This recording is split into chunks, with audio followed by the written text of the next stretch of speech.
That's the Camilla Tominey Show, a politics show with personality. On GB News, the People's Channel, Britain's news channel. Britain's Newsroom, weekday mornings from 9:30. The EU rules are trying to choke even that. Yeah. And I just think, I would join this protest in a heartbeat. And you are right to point out this stuff about them being right-wing. How dare they slate them as right-wing when these are real people whose livelihoods are And remember, being a lot of trashed. people who work in the farm industry, Malone, get paid very little money. They get paid. Agricultural workers are very badly paid. They get paid nothing, Pierce. And, the profits... I think on Clark's Farm, I read somewhere that I saw that when you sell it like a sheep's skin, it's 30 pence or something. Right. And you say, what? Yeah.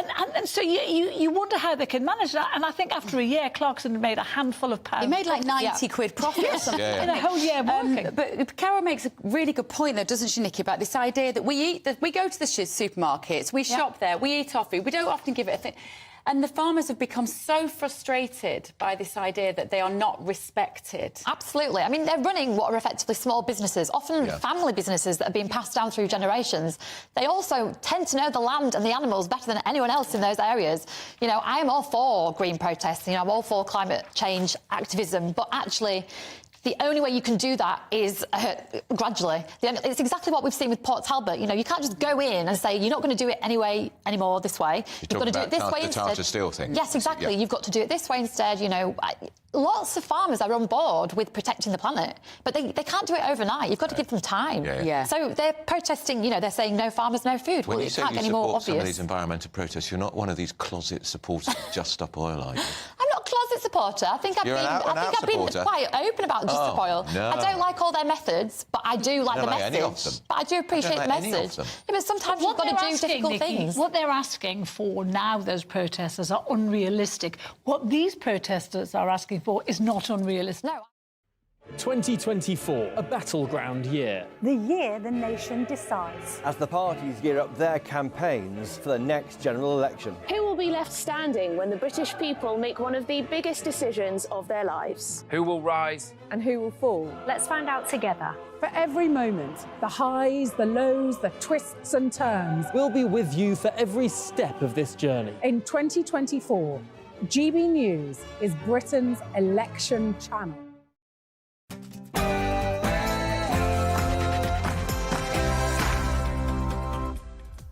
Good morning. It's 9:30 on Wednesday, the 14th of February. This is Britain's Newsroom on GB News with Andrew Pearce and Pip Thompson. Labour in turmoil. Labour leader Sir Keir Starmer was forced to suspend a second candidate, Graham Jones, and faces pressure to investigate 5 more over anti-Semitic remarks. Sir Keir Starmer says he's taken decisive action. Those comments were appalling, and that is why we took decisive action.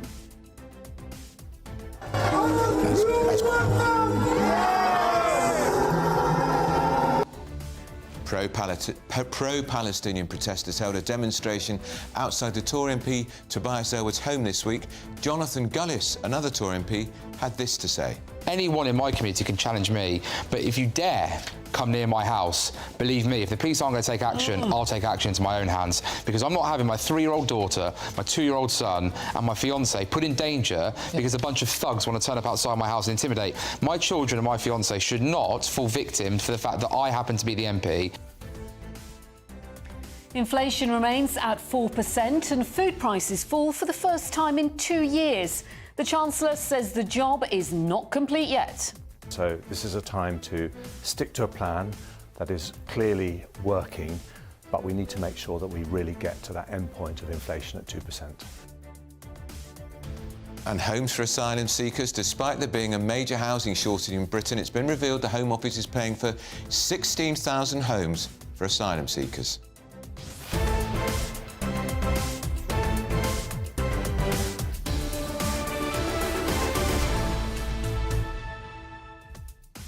We're also going to be joined by Paul Gambaccini, the broadcaster, who will be helping us pay tribute to the late, great broadcaster Steve Wright, who's died at the age of 69. Do let us know all your thoughts this morning. It's great to have you with us this Valentine's Day. Let's get your headlines first with Tatiana.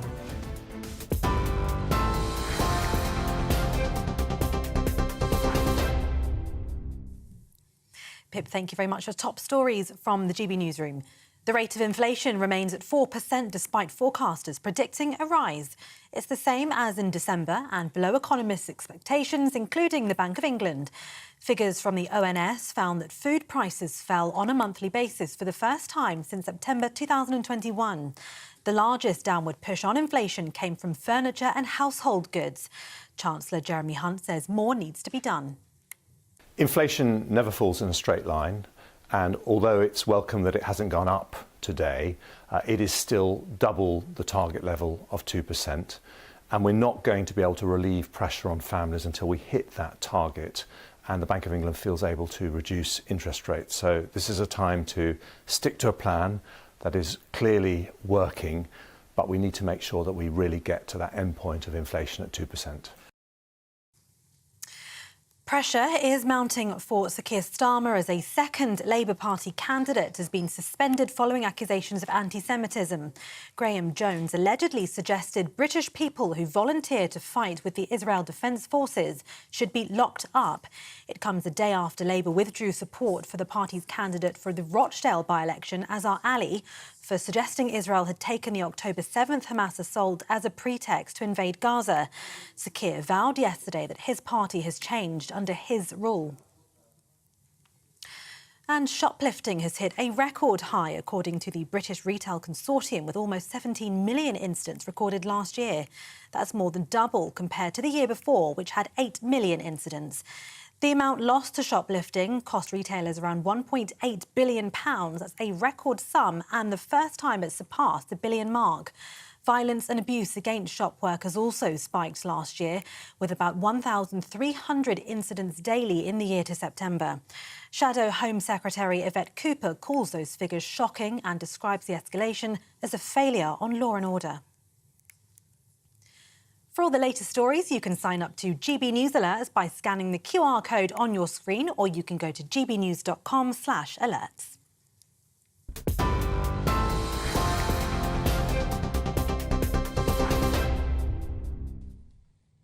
Good morning and welcome to Britain's Newsroom on GB News with Andrew Pearce and Pip Thompson. Great to have you with us this morning. Well, the Labour Party is in turmoil again today as Sir Keir Starmer is forced to drop a second parliamentary candidate due to alleged anti-Semitic comments. Graham Jones is alleged to have said that British people who volunteer to fight with the Israeli Defence Force should be locked up. Second action Starmer has had to take this week. Is he acting fast enough? No, he isn't. Hopeless. He had 2 days. It seems to have taken some time. He had 2 days to get rid of that wretched creature in Rochdale who made the most shocking anti-Semitic remarks, and he only took the action, according to the papers today, because there was a revolt by Labour MPs saying he's got to go. Now we've got a second one. Yeah, we had now possibly, it's being reported, there could be a third individual as well. Yeah. And how many people were at this meeting? Every person who was at this meeting should be giving a statement, should be investigated, and if necessary, should action not be taken? Yeah, this is a meeting of Lancashire Labour Party where the then candidates made these inflammatory remarks, and then the second one made these inflammatory remarks. I think there were 100 people there. And yet still he was chosen as a candidate. They need to there's tape recordings going around, they need to get hold of the tape recordings and go through it, and if there's any more, got to kick them out. And were they challenged at this meeting? Apparently not. Why did nobody challenge them? And it's funny because Diane Abbott was suspended within hours of a letter appearing in the Observer. She published a letter in the Observer where she said basically she didn't think Jewish people suffered as much discrimination as black people. She was kicked out of the party for that within hours, but that's because she's a Corbynite. The bloke in Rochdale keeps his post for 2 days because he's a Starmerite. He's not treating these people equally. It's not fair. Well, it does look like it is getting ever deeper, this, and we want to bring in former Labour advisor Scarlett Maguire to discuss it further. How do you think this is going to end up, Scarlett? Because Sir Keir Starmer, he is in a crisis here, isn't he? No, I mean, he's taken action. And as far as we know, it's over, right? Well, no, it's not. Hang on. It's not over because every day we're hearing about more and more people who were at this meeting who were alleged to have made those comments. And he took action, but he took action 48 hours later. Didn't take action straight away. Pip, can you let me talk? Right. So what happened? I mean, I think actually it's very tough that he knows that if he suspends the candidate in the Rochdale by-election, he therefore loses it, right? So actually, it was quite a brave thing of him to say, "Okay, that's it. We're going to lose the Rochdale by-election." What happened was inexcusable. At the beginning, you have to remember Louise Ellman, a serious scientist said, keep him because I've worked with him. I know that's not what he really feels, right? But actually, they got rid of him. Then they found there was another, and he is suspended. And quite rightly, they're investigating. We don't actually know everything that was said. I mean, it was said at a private meeting, tape recordings have been made and they will now be investigated. And that's proper process. It's not about GB News saying people should be thrown out of the Labour Party. Charlotte, do you believe a word of what you've just said? The Telegraph is reporting... Hang on, let me just say, the Telegraph is reporting on the front page today a further 5 MPs and candidates face investigation. It took Keir Starmer 48 hours to decide that what that man had said about Israel deliberately provoking the raid by Hamas, 48 hours to decide he was not fit to stand for Labour. That is not leadership. No, I think it was a very, very difficult decision with a lot of people, saying both ways, right? And he took the decision. But when we look at the Telegraph, I mean, we are beginning a witch hunt. If you look at what Thangam Debonair said, she said that, that it was taken completely out of context, right? And what she said was actually right, that there are problems with Israel and human rights. And if we cannot criticise Israel as we criticise any other country, then there is a problem. Why do you think there is such a problem within Labour when it comes to anti-Semitism? Because this has been going on for a long, long time now. There are two things. One is that Labour is in the spotlight in a way that no other party is. And we must, because of what happened under Jeremy Corbyn, where actually Jeremy Corbyn refused to deal with anti-Semitism, and if you refuse to deal with it, it stokes it. There is absolutely no question about that. And then Keir Starmer came in. So now there is a magnifying glass on whatever anybody says about Israel, and we have to be very, very careful about being allowed to say things. I mean, the things that Lord David Cameron and Joe Biden's people are saying about Israel, I mean, we don't call that anti-Semitic. So we've got to think hard about that. And the conflation between Israel and Jews is very, very difficult. And of course, if anybody says that the behaviour of something is because of Jews, it is absolutely out. No question about it. Scarlett, you mentioned Jeremy Corbyn. Many people left the Labour Party because of the disgusting anti-Semitism in the Labour Party while he was leader. But Keir Starmer remained in his shadow cabinet the whole time while many others resigned. What did he do about the anti-Semitism when Corbyn was leader? Absolutely nothing, and it appears he's not done enough now he's leader. Andrew, actually, that's wrong. He brought up over and over again at shadow cabinet meetings. He told me about it, right? He? Well, why didn't he tell the world? Why didn't he tell the world? Why did he tell you? Because he told a lot of people about it. We know.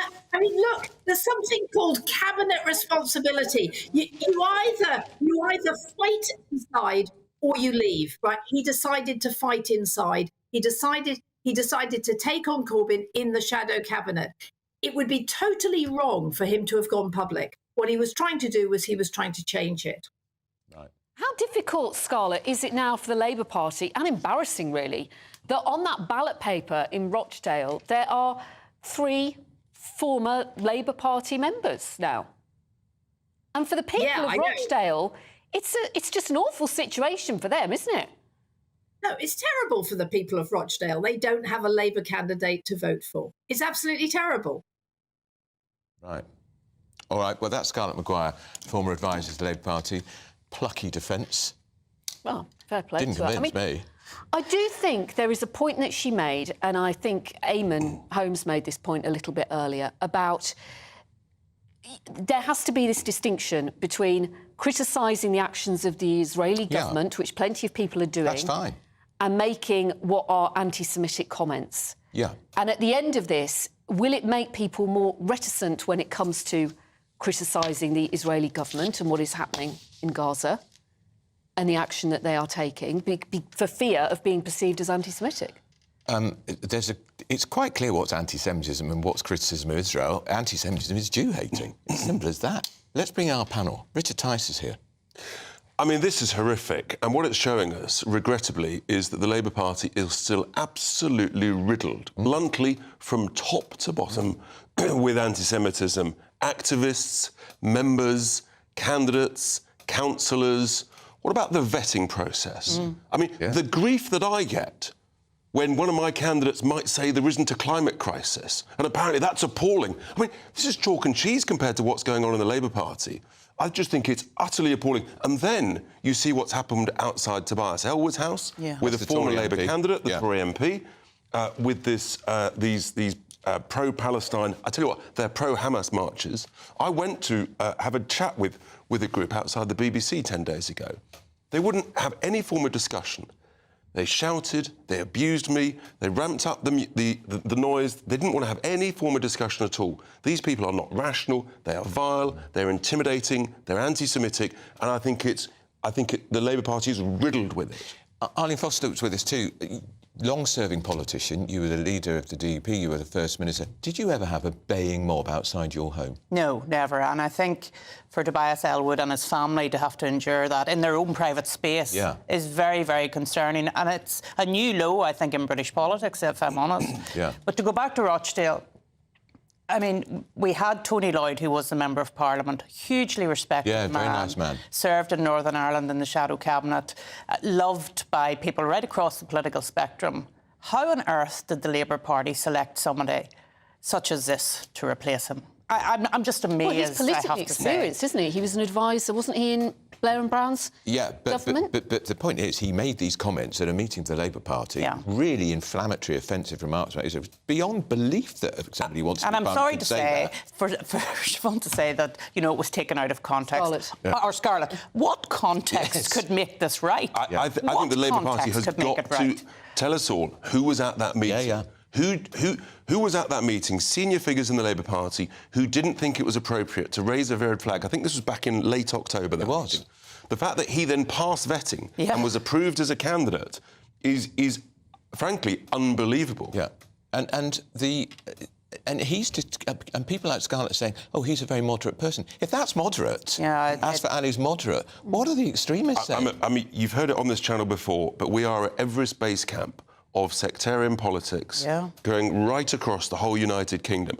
This candidate, in his launch video, he gave half the video in English. That's correct. And half the video, I think it was in Urdu. We think it was Urdu. And we've no idea what was said, but, I mean, you sort of think, where is this going? I would quite like our electoral politics in this country, if it's OK with everybody, to be conducted in English. I think, frankly, that's the right and decent thing to do.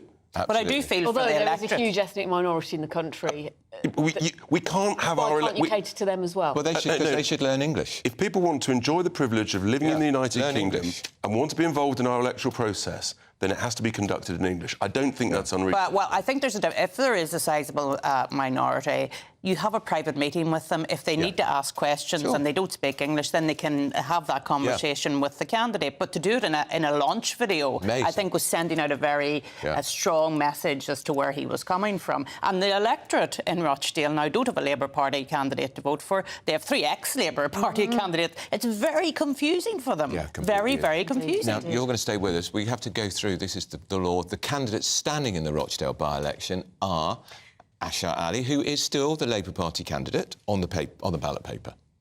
He's expected to stand as independent. Mark Coleman, independent. Simon Danchuk, Reform UK. Ian Donaldson, Liberal Democrat. Paul Ellison, Conservative.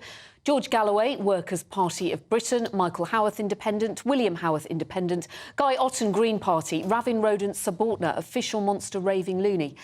David Tully, independent. Up next, well, we've got a housing shortage here in Britain. You will not believe the amount of homes the government is paying for asylum seekers. Arlene and Richard give you the thoughts. I'm going to tell you it's in their thousands and thousands. You're with Britain's Newsroom on GB News. Join us every night on GB News at 11 p.m. for Headliners, which is 3 top comedians going through the next day's news stories, which is exactly what you need, because when the establishment has gone crazy, you need some craziness to make sense of it. Headliners. You don't have to bother reading the newspaper. We've got it covered for you. Every night at 11 p.m. and repeated every morning at 5 a.m. We won't send you to sleep like some of the other paper review shows out there. So join us 11 p.m. every night on GB News. The People's Channel, Britain's news channel.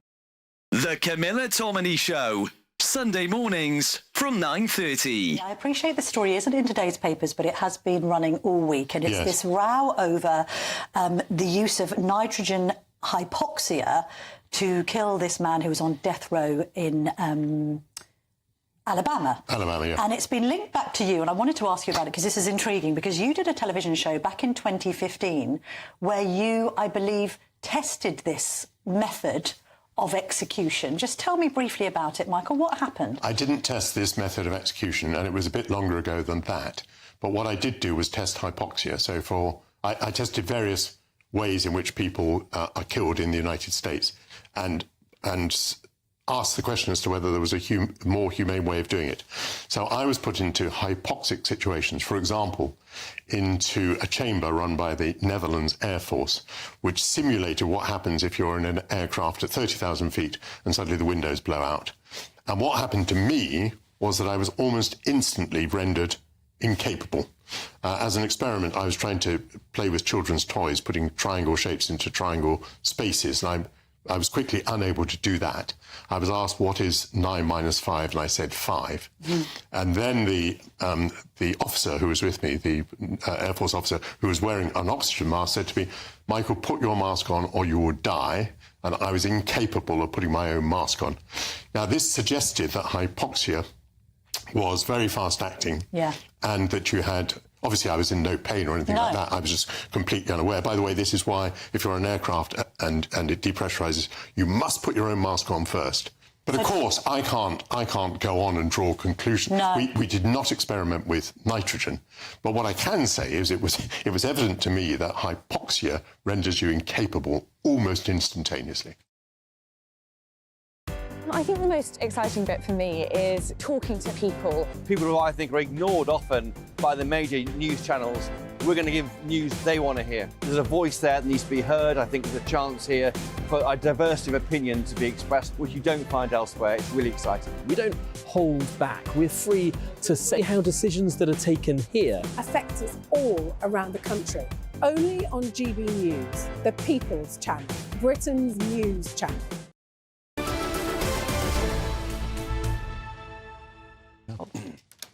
So another shocker.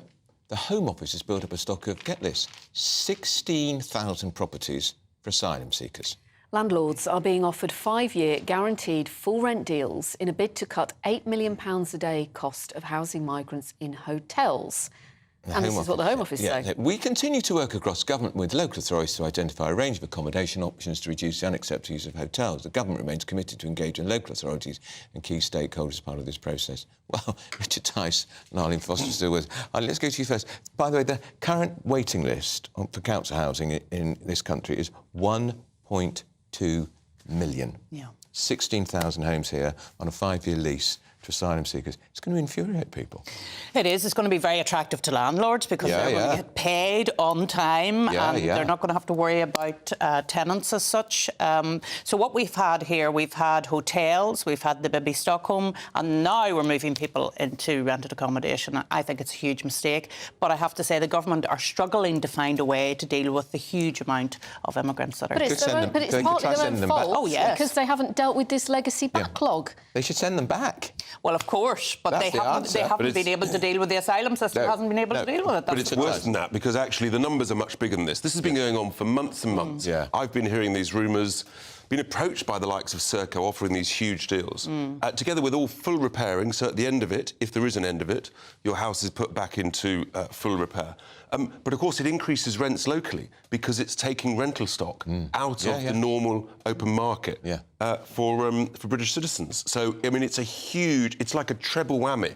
And then you can know what happens. When these asylum cases are determined, the likelihood is they'll be allowed to stay in these properties. Of course they will. And if they're granted, some 70% are granted. So you can see where all of this is going. I mean, it's an absolute catastrophe of incompetence. Eileen?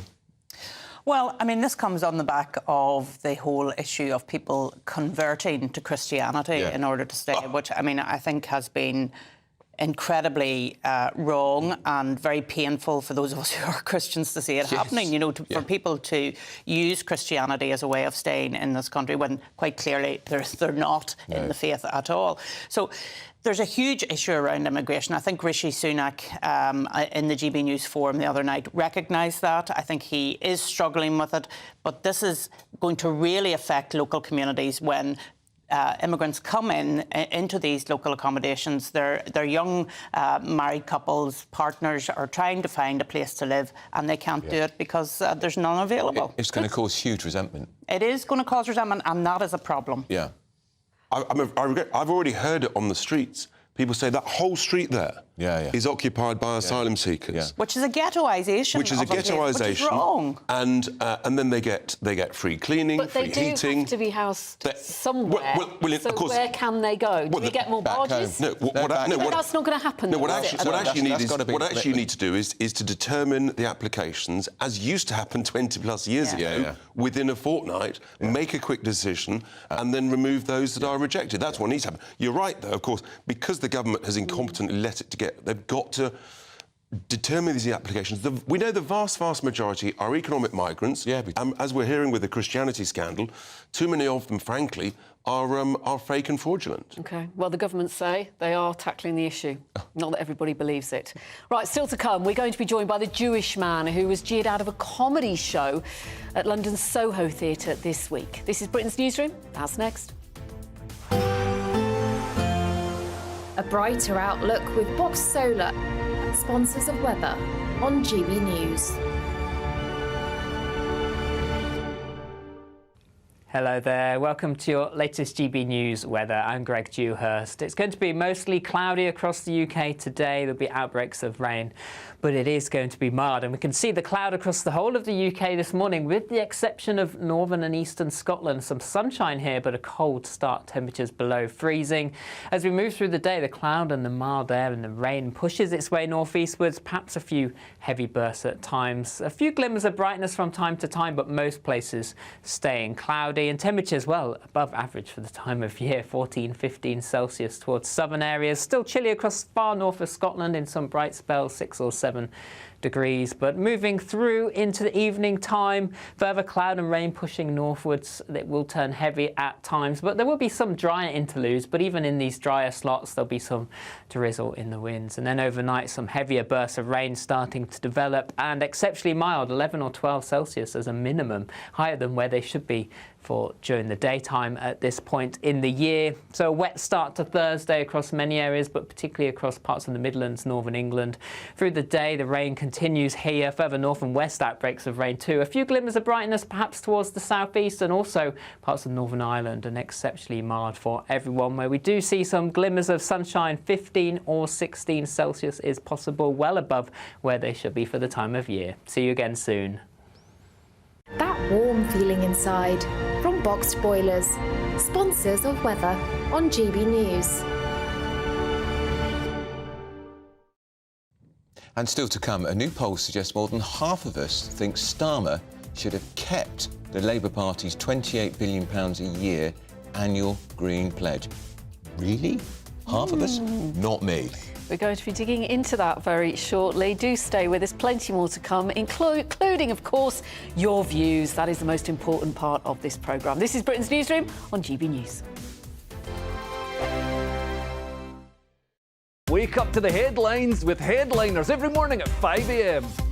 We treat you to the day's biggest stories before anyone else, 7 days a week. You can catch up on everything you need to know before you've even had your kippers. Headliners every morning at 5 a.m, only on GB News, the People's Channel, Britain's news channel. Good afternoon, Britain. Weekdays from midday. Chris, what is the preferred way in which the police go about their business at the moment? There's these two strands of thinking: evidence-based policing versus bobbies on the beat. It's very, very difficult. The problem that police have got, basically, is that they're too thinly spread, and it's too much is expected of them.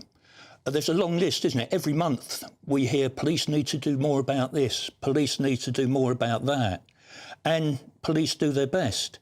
They're overwhelmed with bureaucracy. I mean, when I was a young PC, if I took a shoplifter in, then I'd be in and out within an hour. You take a shoplifter in now, and you're doomed for the rest of your shift for 6 or 7 hours dealing with the bureaucracy. Police want to get back in those communities because community policing is really the core of policing. But such are the demands on their time at the moment, and the bureaucracy, and the fact that they are struggling now to retain experienced officers. People are hemorrhaging out of the police, and new recruits coming in haven't got that experience, and there's a good chance they may not stay anyway. So there's all sorts of problems. And for the Home Secretary to glibly say he wants more done, frankly, clearly shows he's got no understanding of the pressure police are under, and of course the constant criticism that they face across the board. Very rarely do you actually hear of police officers getting praised for acts of bravery or acts of compassion. So there's a problem with morale in the police force, and clearly a problem with the Home Secretary, who needs to get out there and talk to officers on the front line who frankly are struggling. And last night, of course, was a graphic example.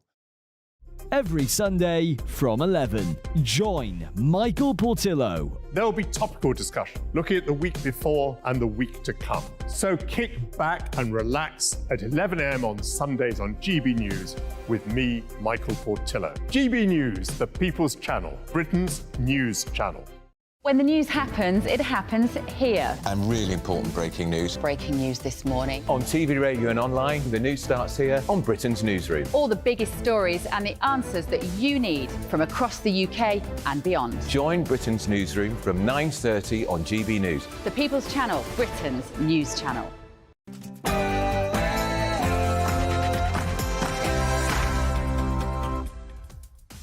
Very good morning. It is 10 a.m. on Friday, the 14th of February. Welcome to Britain's Newsroom with Pip Thompson and Andrew Pearce. Wednesday, actually. Labour in turmoil. The Labour leader, Sir Keir Starmer, was forced to suspend a second candidate, Graham Jones, and faces pressure to investigate 5 more over allegations of anti-Semitism. However, he says he's been decisive. Well, those comments were appalling, and that is why we took decisive action.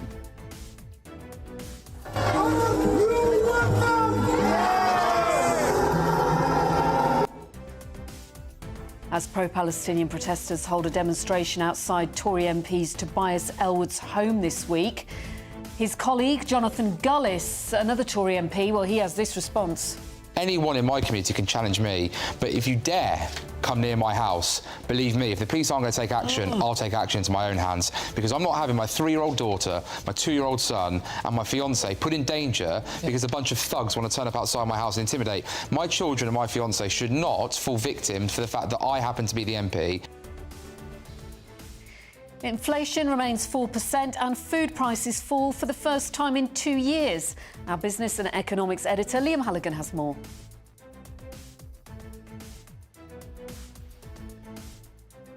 And tributes are pouring in for the veteran BBC radio presenter Steve Wright, who died at the age of only 69. The radio and TV presenter Paul Gambaccini, another legend, will be with us to pay his respects.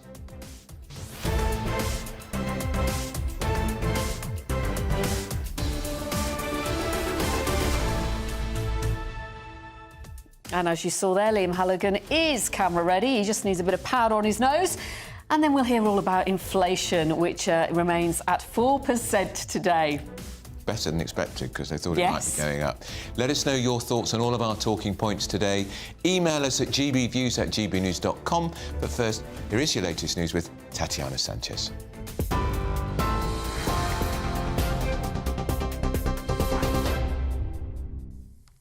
Andrew, thank you. Your top stories from the GB Newsroom.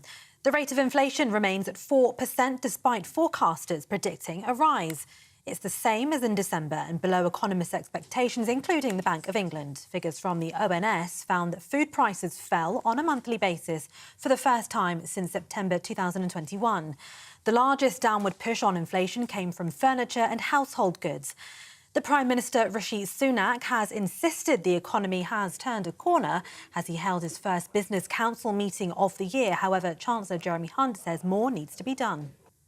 Inflation never falls in a straight line, and although it's welcome that it hasn't gone up today, it is still double the target level of 2%, and we're not going to be able to relieve pressure on families until we hit that target and the Bank of England feels able to reduce interest rates. So this is a time to stick to a plan that is clearly working, but we need to make sure that we really get to that end point of inflation at 2%.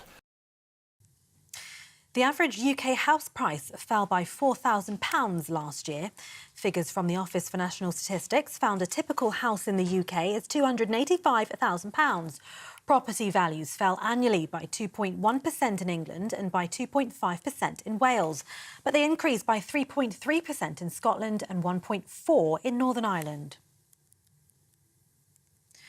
Well, pressures mounting for Sir Keir Starmer as a second Labour Party candidate has been suspended following accusations of anti-Semitism. Graham Jones allegedly suggested British people who volunteer to fight with the Israel Defence Forces should be locked up. It comes the day after Labour withdrew support for the party's candidate for the Rochdale by-election, Azhar Ali, for suggesting Israel had taken the October 7th Hamas assault as a pretext to invade Gaza. Sir Keir vowed yesterday that his party has changed under his rule. Meanwhile, more than half of the British public say Sir Keir Starmer should keep Labour's £28 billion green spending pledge. It's after the party announced it was drastically scaling back its key commitment to green projects to almost £24 billion. Starmer said the party had to cut back on their warm homes plan to insulate millions of houses over the next decade. The U-turn has been met with disappointment from environmental groups, trade union allies and energy industry figures. Shoplifting has hit a record high, according to the British Retail Consortium, with almost 17 million incidents recorded last year. That's more than double compared to the year before, which was just 8 million. The amount lost to shoplifting cost retailers around £1.8 billion. That's a record sum and the first time it's surpassed the £1 billion mark. Violence and abuse against shop workers also spiked last year, with around 1,300 incidents daily. Shadow Home Secretary Yvette Cooper calls the figures shocking and describes the escalation as a failure on law and order. A damning new report of Bedford Prison describes it as filthy and some of the worst conditions seen. The HM Chief Inspector of Prisons, Charlie Taylor, described a number of problems at Bedford Prison, describing them as a damning indictment of the state of prisons. Mr Taylor says the neglected jail needs sustained support in order to improve. It can hold around 400 inmates and has a history of problems, including riots in 2016. Mr Taylor, therefore, called for it to be put into emergency measures last year. And for those of you planning a romantic night in and ordering a takeaway for Valentine's Day, might need to rethink your plans. Deliveroo and Uber Eats food deliveries are set to be hit by a huge strike in the UK, as thousands of its drivers will be walking out later today between 5 and 10 p.m. Delivery Jobs UK, an umbrella representation of the gig economy workers, has arranged the strike to demand better pay and working conditions for food delivery workers. For the latest stories, you can sign up to GB News Alerts by scanning the QR code on your screen, or you can go to gbnews.com/alerts. Now back to Andrew and Pip.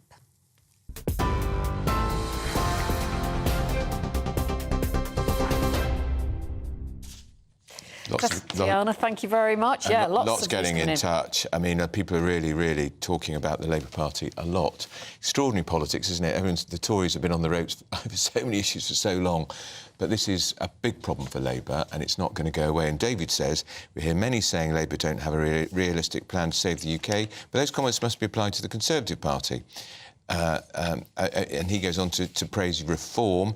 Sally says we have thousands of empty office blocks all over the country. Why don't the government convert these premises for asylum seekers? Yeah, this is a story about the Home Office building up a stock of some 16,000 properties to accommodate asylum seekers. Why don't they just sort out the processing system, as Richard Tyson, get it done in 2 weeks, which they should, and kick them out if they're not meant to be here? Maybe there's just not enough people employed to simply help clear this backlog. And then there'll be the appeals from human rights lawyers on legal aid, of course. OK, let's not get you started on that again this morning.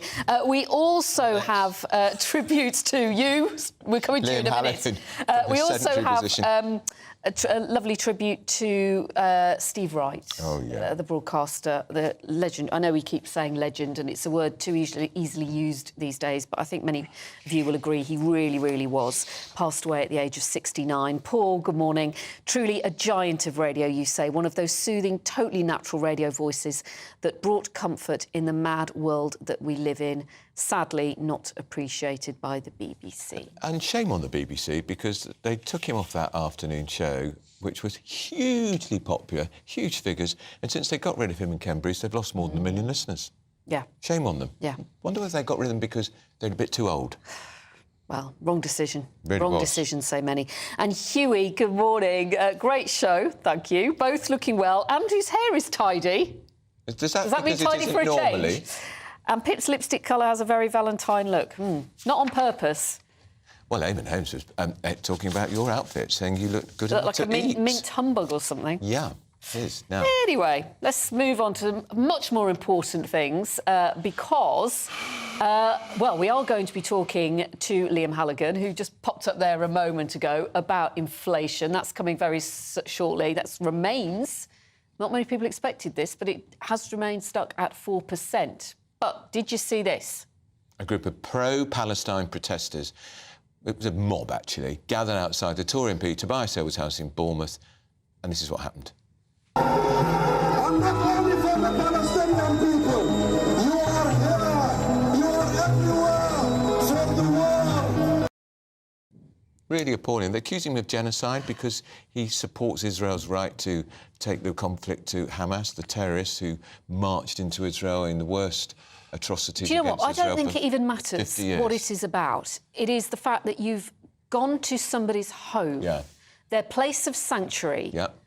Which is especially important, you know, when you are a politician. We know about what has happened to MPs in the past, how the MP Mike Freer the other day was talking about concerns for his office was his safety. His office was burnt down, and 2 MPs, let's not forget, were murdered. David Amis at his constituency office and Jo Cox as she was walking in her constituency. Murdered. So this is a conversation that we have a lot. So then to have dozens of people stationed outside your home, it must feel like a violation, and the impact it must have if you've got, you know, family, if you've got young children. I don't think they were at home, thankfully, but I think Tobias Ellwood makes the point. Take your protest to Westminster. Yeah. Don't take it to somebody's And do you know who was part of that protest group? A woman called Corrie Drew, who was the Labour candidate against Tobias Ellwood at the last general election. So she's trying to become a politician, and she thinks it's acceptable to behave like that. Well, it isn't. She should know better. Now, inflation has remained unchanged at 4% in January as food prices fell for the first time in 3 years, beating expectations from some rather gloomy forecasters. Here is what the Chancellor, Jeremy Hunt, had to say.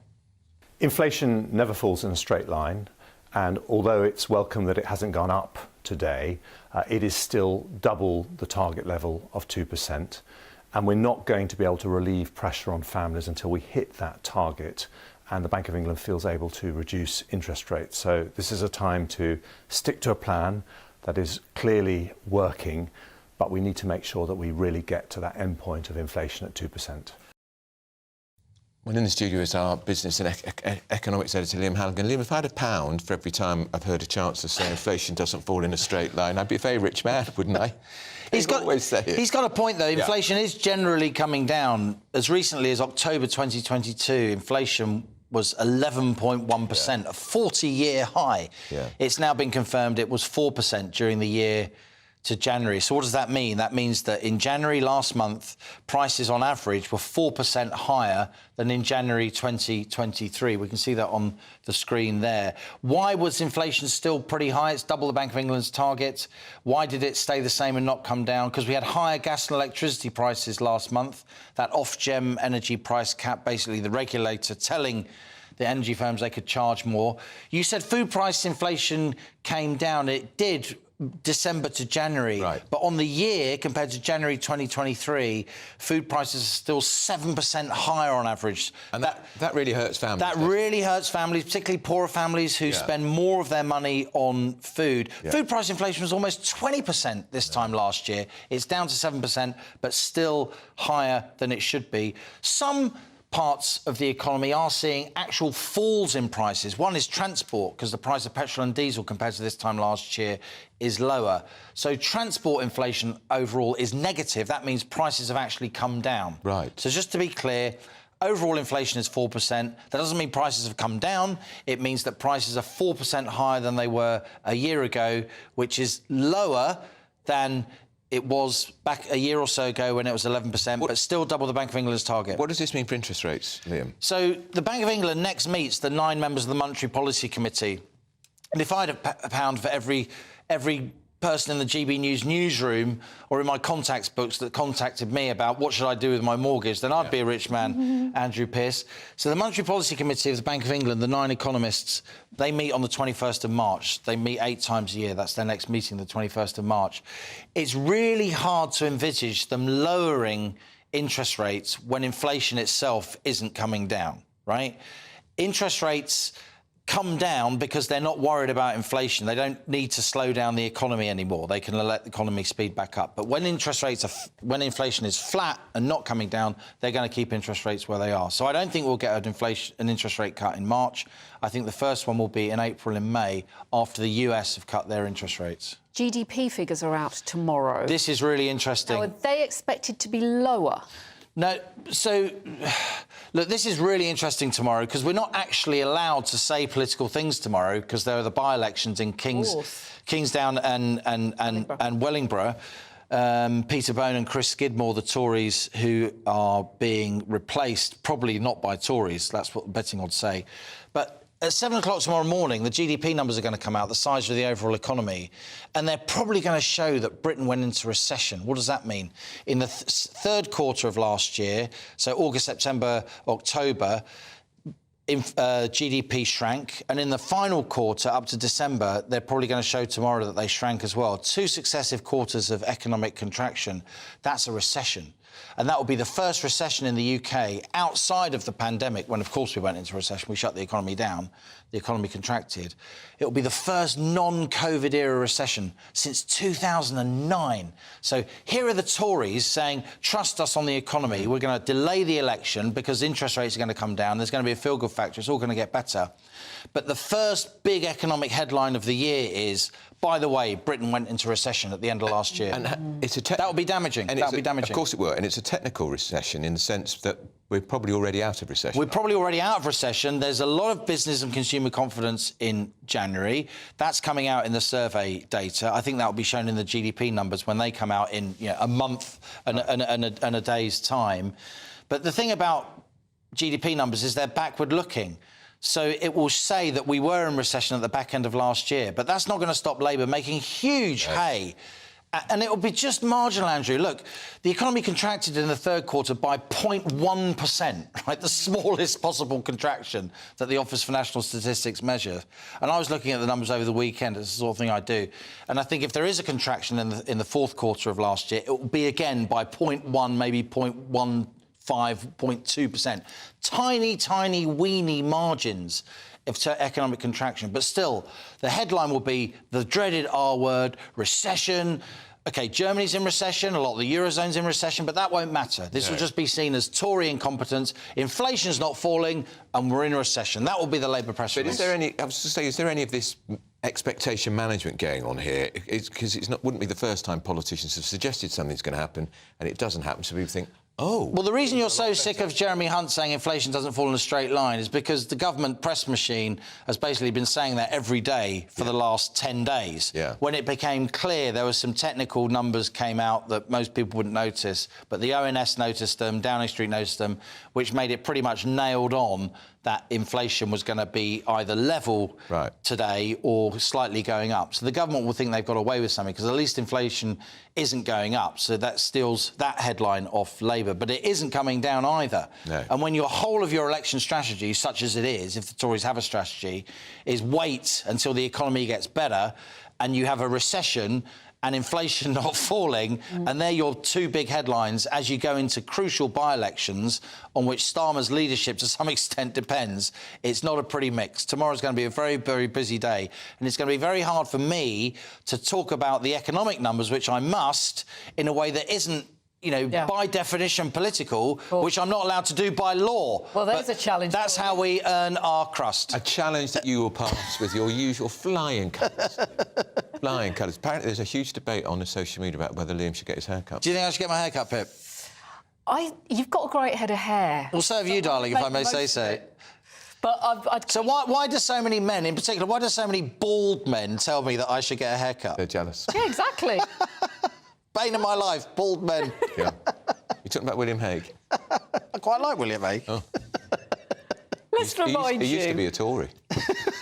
Come on, guys, we haven't got time to talk about this. We've got so much still to do. We've got to read these candidates. Here are the Come on, candidates you can do it. standing in the Wellingborough by-election. Nick, the Flying Brick Delves, Monster Raving Looney Party. Ben Habib, Reform UK. Helen Harrison, Conservative Party. Jen Kitchen, Labour Party. Ankit Love, J Malla, Post-Mortem, Independent. Alex Marola, Britain First.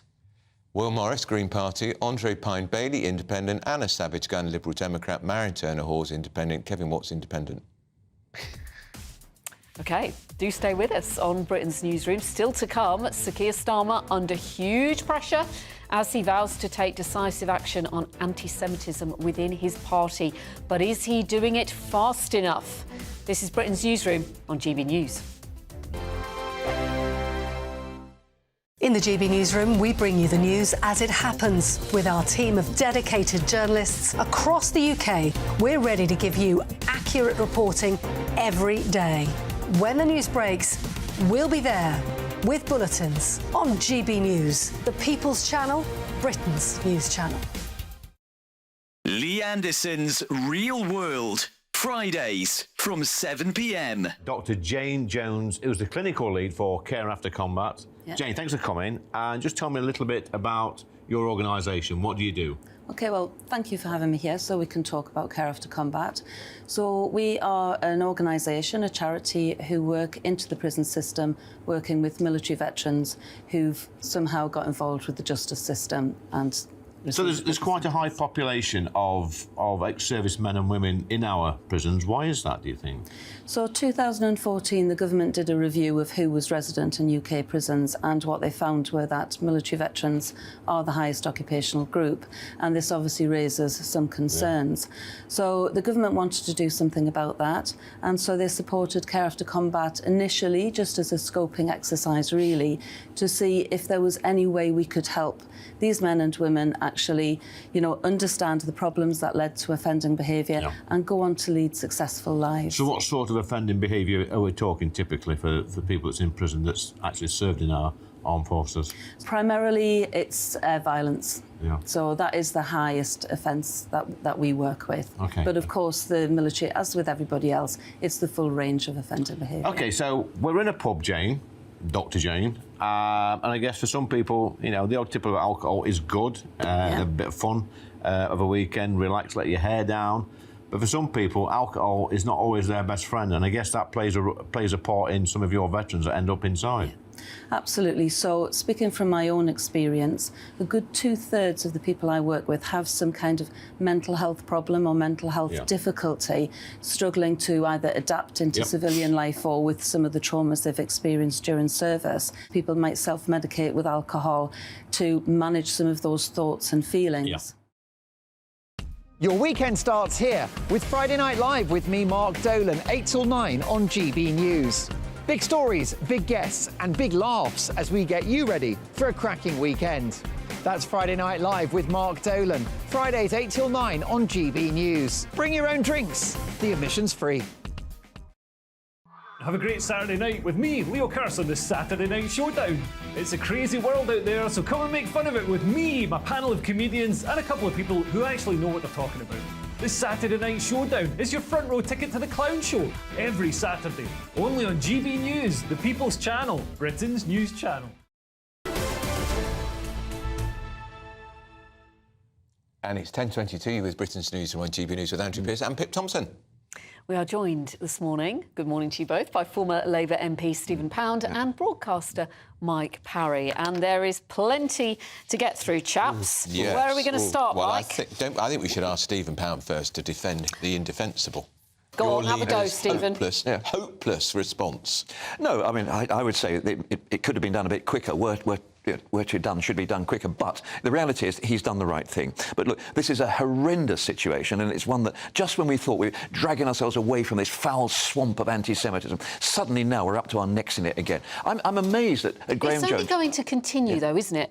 As long as this war in Gaza continues, this anti-Semitism which we're seeing, which rocketed after October the 7th, it's not going to go away. Well, I don't know. I think that what this is revealing is that there is a vein of anti-Semitism which runs through certain sections of the body politic. And it's been accelerated and illuminated by the horrors in Gaza. But I think it was there. It's been there for a long time. And I think it needs to actually be brought out and challenged. Years ago, Stephen, it was an assumption that the Jewish vote was with the Labour Party.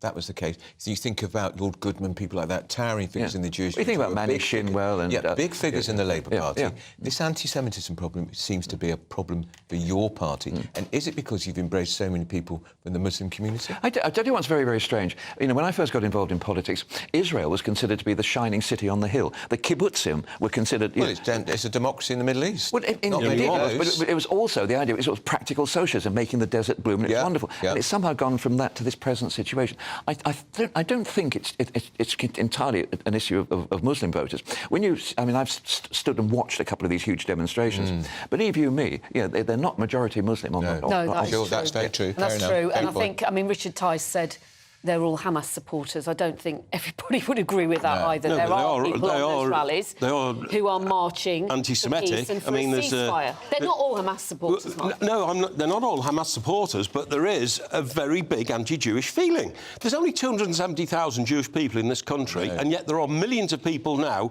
who empathise with Islamism, with the Middle East, with Hamas and that sort of thing, OK? And I can't understand why they are so scared of Jewish people. And, I think there's a great deal of racism here. Jewish people are mostly white.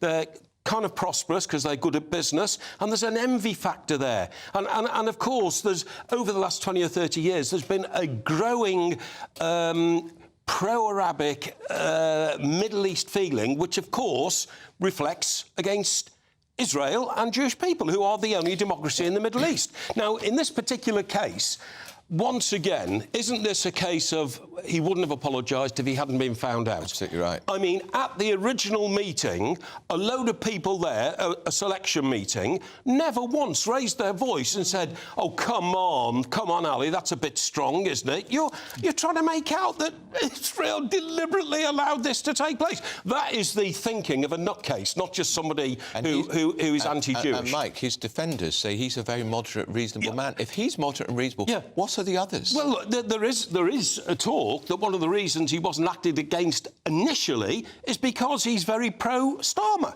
And Starmer didn't want to start being seen to be attacking his own supporters. If being pro-Starmer, being signing a letter saying that he has no confidence, in which he did 3 months ago, he actually is one of the signatures of this letter, saying we've completely lost confidence in you. I don't think that's being pro-Starmer. Well, Starmer regards him as a friend and an ally, apparently. Maybe that's the definition of a friend nowadays. There is an issue there, is there not, Stephen, with Corbynites being treated a lot more harshly than the Dharma-rights, if you like. Yeah, even though they held the same opinion. They got rid of Diane Abbott. She wrote a letter which was published on the Observer's letters page. Yeah. So the letters page editor of the Observer didn't think there was anything wrong with it, in which she suggested that people with gingers had suffered just as much discrimination as Jewish people. It's a stupid thing. So she was kicked out. She was suspended immediately the same Rebecca day. Long-Bailey? Yeah, Andy MacDonald, another Corbynite, suspended. It took 2 days. Rebecca Long-Bailey is a more interesting case because all Rebecca Long-Bailey did was actually retweet a comment that somebody had made. It was actually that can be all it takes.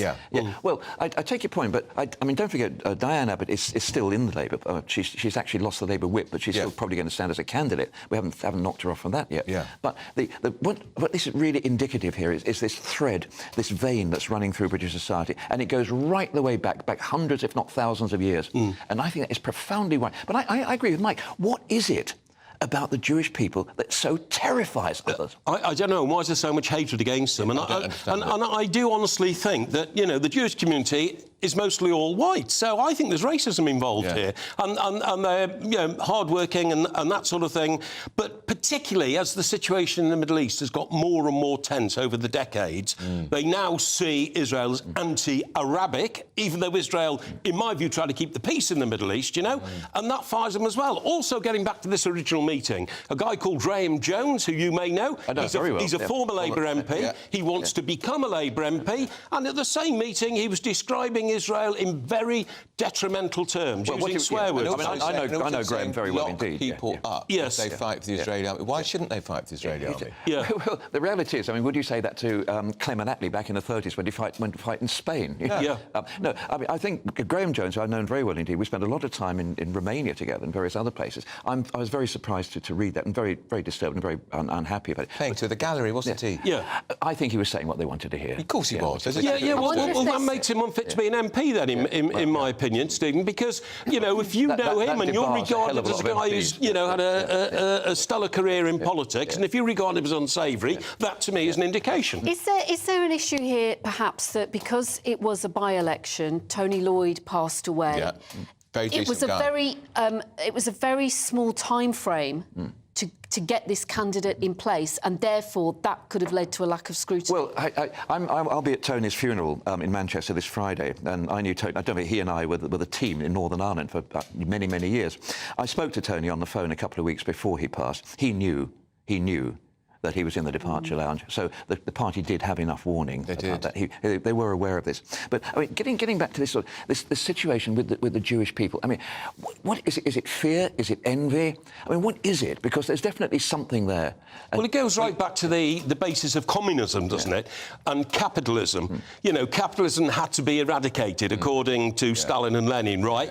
And the Jewish people represent capitalism. That's how far back it goes. It's ridiculous. But also, so many of them conflate anti-Israel, the state of Israel, with Jewish people. That's the other But there's plenty of Jewish people that are questioning the actions of the Israeli government. Sure. But you know what I can't understand is that if you look at Palestine, whether you look at the West Bank or you look at Gaza, you think the wealthy Arab countries around there, if they give sort of 0.01% of their gross national product to support the Palestinians, then the place would be a paradise. Why don't other Arab countries support the Palestinians? But where, Stephen? I've been saying this for years. I mean, Saudi Arabia has got so many resources, they could literally build, you know, that shining light of a country on the hill and give it to the Palestinians. But the problem is, nobody, starting with Egypt, going to the UAE, going on to Saudi Arabia, wants to house the Palestinian people, whilst it includes people like Hamas. But it's as simple as that, isn't it? The hospital that was attacked in the early days of this war, it turned out that hospital in northern Gaza was actually funded by the Church of England. Yes. Now, why, in the name of all that's holy, aren't the Arab countries doing more for the Palestinians? I mean,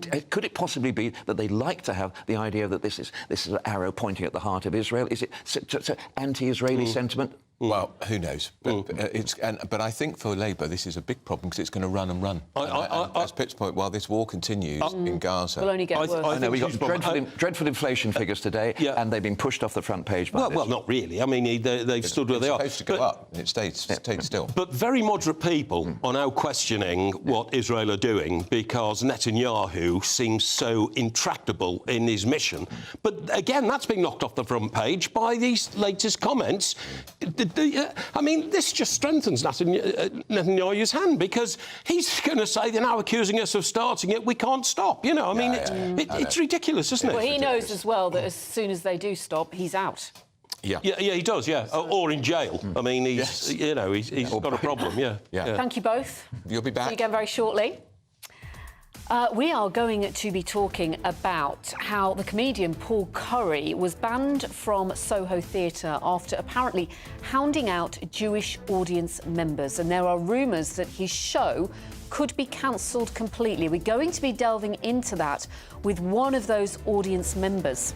That and much more after your morning news with Tatiana Sanchez.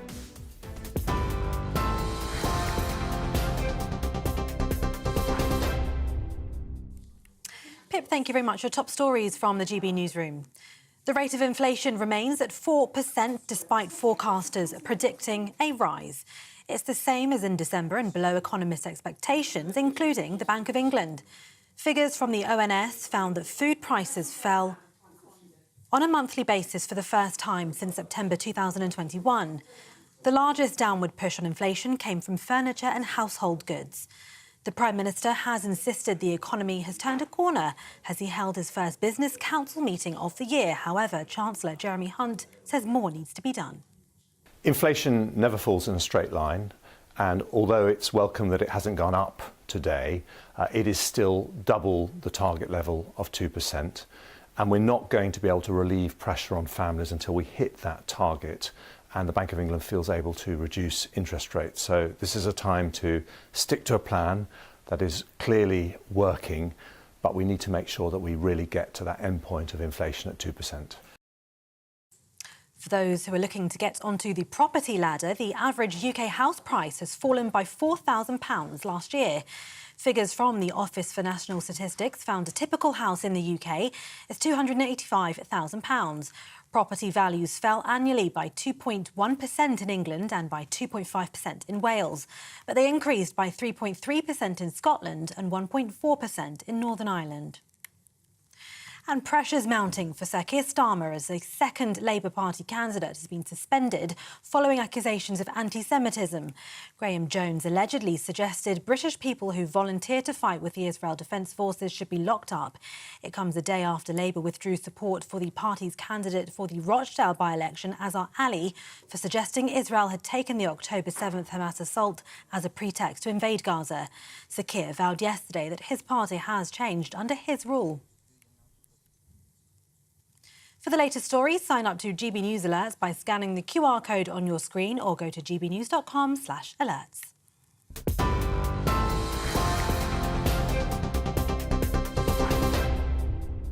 For stunning gold and silver coins you'll always value, Rosalind Gold proudly sponsors the GB News Financial Report. Here's a quick snapshot of today's markets. The pound will buy you $1.2538 and €1.1718.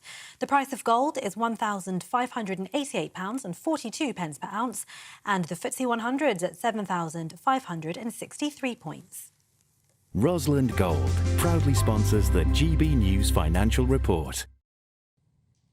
Thanks, Tatiana. Still to come, we're going to be joined by a Jewish man who says he was hounded out of a comedy show in London this week by the comedian Paul Curry. Now, Paul Curry has since been banned from Soho Theater, and it's been suggested that his show could be completely cancelled. We're going to be talking about that shortly. But first, in a new GB News series, Innovation Britain, we are looking at the success of British manufacturing around the country.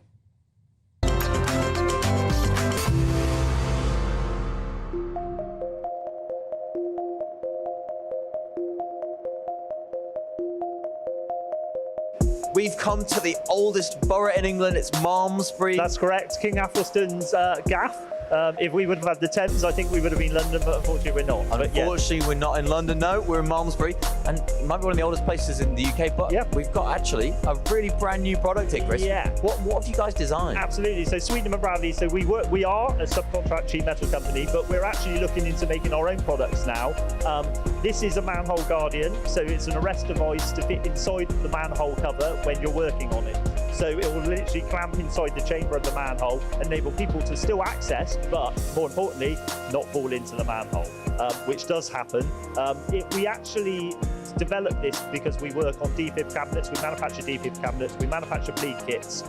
So it was a natural step for us to look into the safety industry. The problem arose, we took a concept, so we took a very rudimentary concept, which was some mild steel, rusty old mild steel box section, and then we actually used RAD quote and all of our software to be able to develop. I think it's quite a sexy product, but maybe, you know, sexy to me is not sexy to others, but it's a great looking product, it's lightweight, it's safe, you know, I mean, it will stop lots of accidents, and huge potential for the utilities industry, water boards, construction, anywhere there's a manhole. UK is, you know, we should be making more as the UK. I'm a huge advocate for UK engineering. I think I explained to you earlier on, I've seen UK engineering go away offshore at times. I'm seeing it come back now. So it's important that companies like Sweetenham and Bradley, there's lots of them out there, can actually do their own thing as well.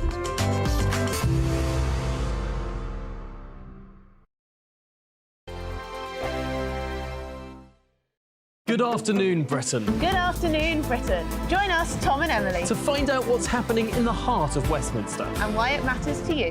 Weekdays from midday, we bring you the most compelling stories from across the United Kingdom. And from your doorstep to our inbox. That's right, we want to hear from you. GB News, Britain's news channel.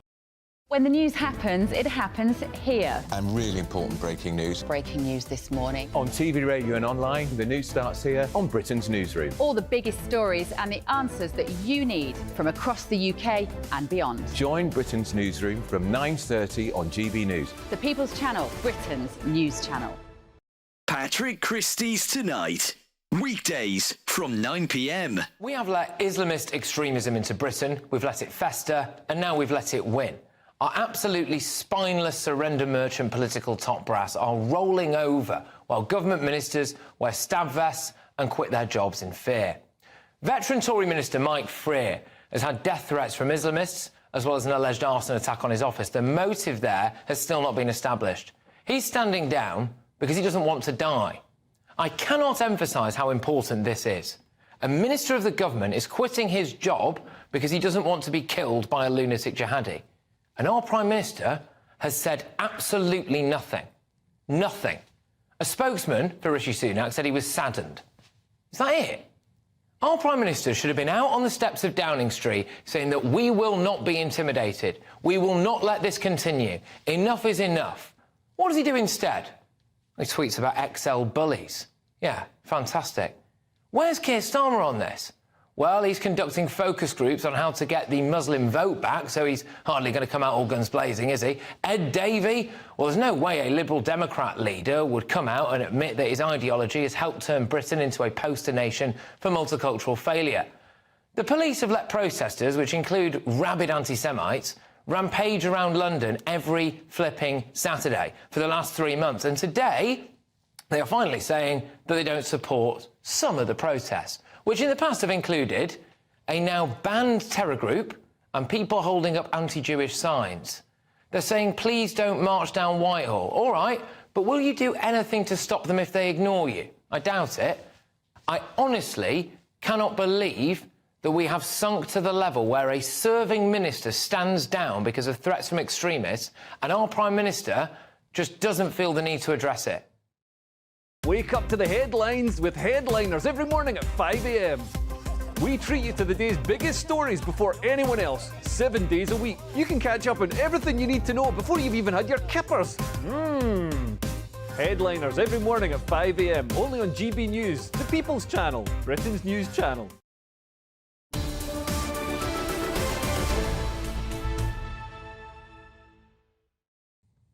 It's 10:40. You're with Britain's Newsroom on GB News with Andrew Pearce and Pip Thompson. Good morning. Coming up, we're going to be speaking to Lee Veitan, who was hounded out of a comedy gig for refusing to stand and applaud a Palestinian flag. Now, if tomorrow's by-election was held today, do you think we'd see this?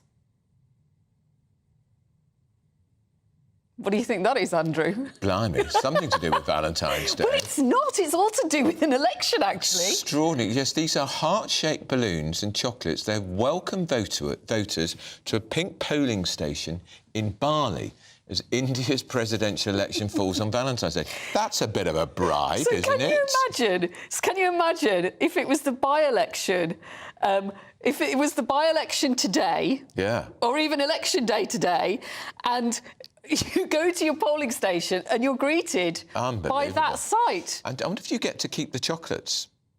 Yeah, they're giving chocolates and candy, I think, on their way in. Talk about voter bribes. I think it's a really nice little gesture, and maybe actually it does get more people out to vote. This was in Bali. Those pictures were from. Fascinating. Well, it would certainly liven up elections here. Well, wouldn't it certainly would. Maybe that's what we need. Bring a little love. Bring a little love to election day. Yeah. Do you really want? It's so unpleasant. Do you really want a big Valentine smacker from your local party candidate? Probably not. Listen, let's get some of your views on. We've had plenty to talk about today. We were talking earlier about asylum seekers being moved into thousands of 16,000. Yeah, which is great news for landlords. Terry, good morning. You say, does France go to this trouble to house its illegal migrants? Sally, thousands of empty office blocks all over the country. Why don't the government convert these premises? And listen to Sean in Carlisle. Sean says, morning to you, Sean. I live in Carlisle. They've already started putting illegal migrants into local housing, but if you or I try to get a house, we have to fight tooth and nail. It's ridiculous. The sooner the Tories are out, the better. And we were also talking about, about my jacket, which Eamon was very animated about earlier. And quite a few people have contacted us saying it reminds them of peppermint creams, chocolate limes, or lime and licorice. There we are, then. Well, there we go. That's just making that clear for you. Basically, Eamon Holmes said you looked good enough to eat. I'm a sweetie, which is what my mum always tells me. Someone's got to.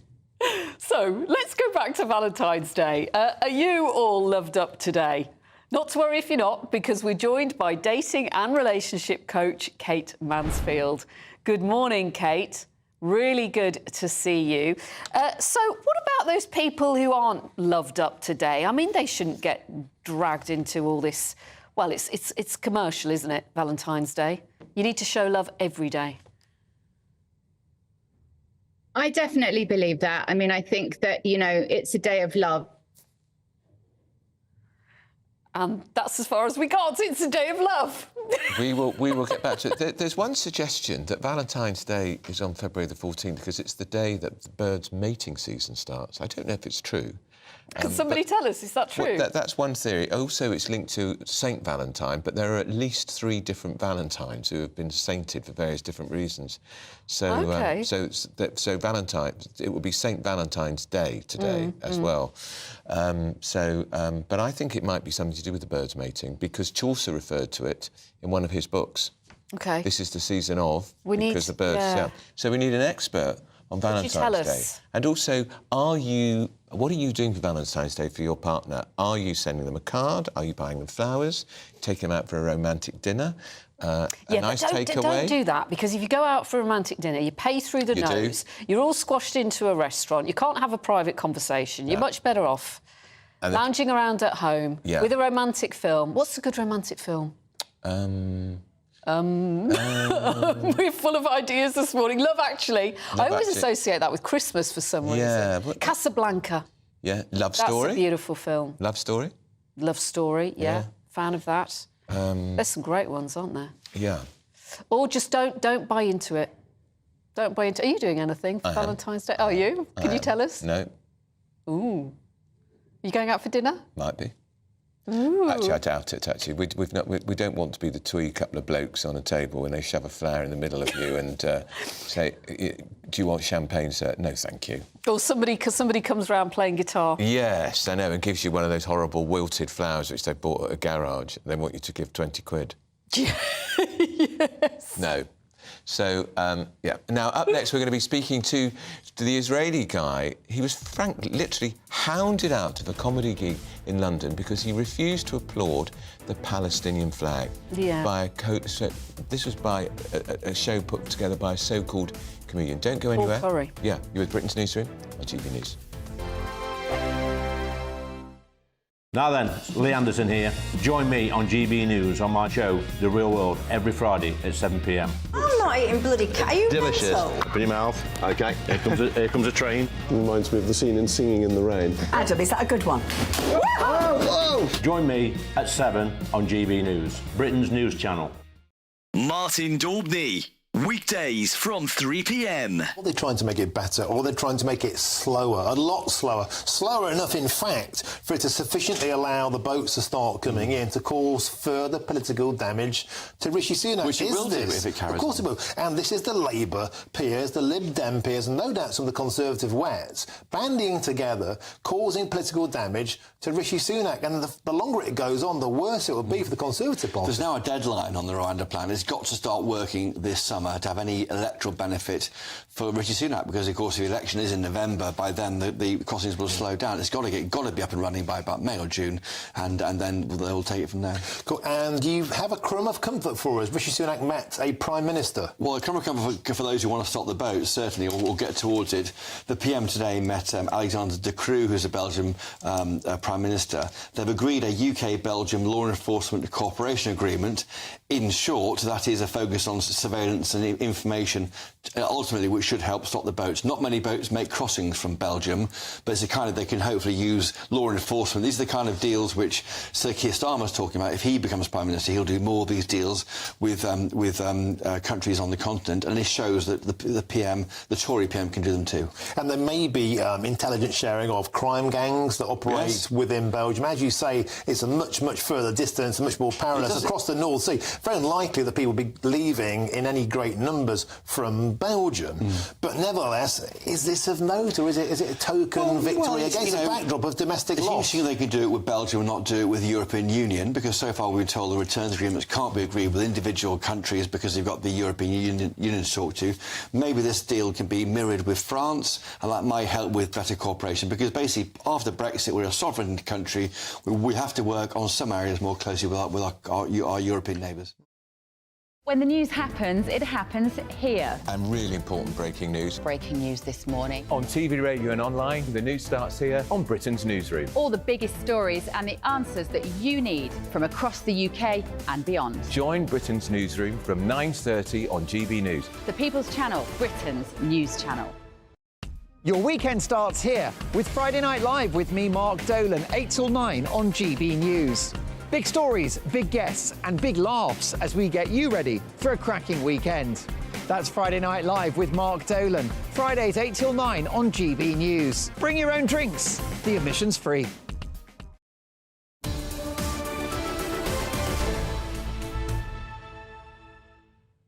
Welcome back to Britain's Newsroom. Now, we want to talk about this theatre in London that has banned a comedian from performing there after Jewish audience members were made to feel unsafe and threatened at the show.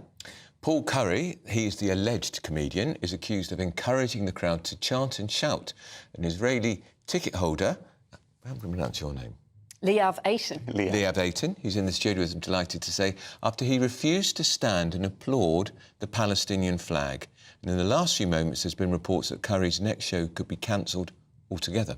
Soho Theater have released a statement saying that such appalling actions are unacceptable and have no place on our stages now or ever. We will not be inviting Paul Curry back to perform at our venue. Intimidation of audience members, acts of anti-Semitism or any forms of racism will not be tolerated at Soho Theater. So we're continuing our investigation, discussing the incident with that evening's audience and consulting, interestingly, with the police. Well, Liav Eitan is here with us now.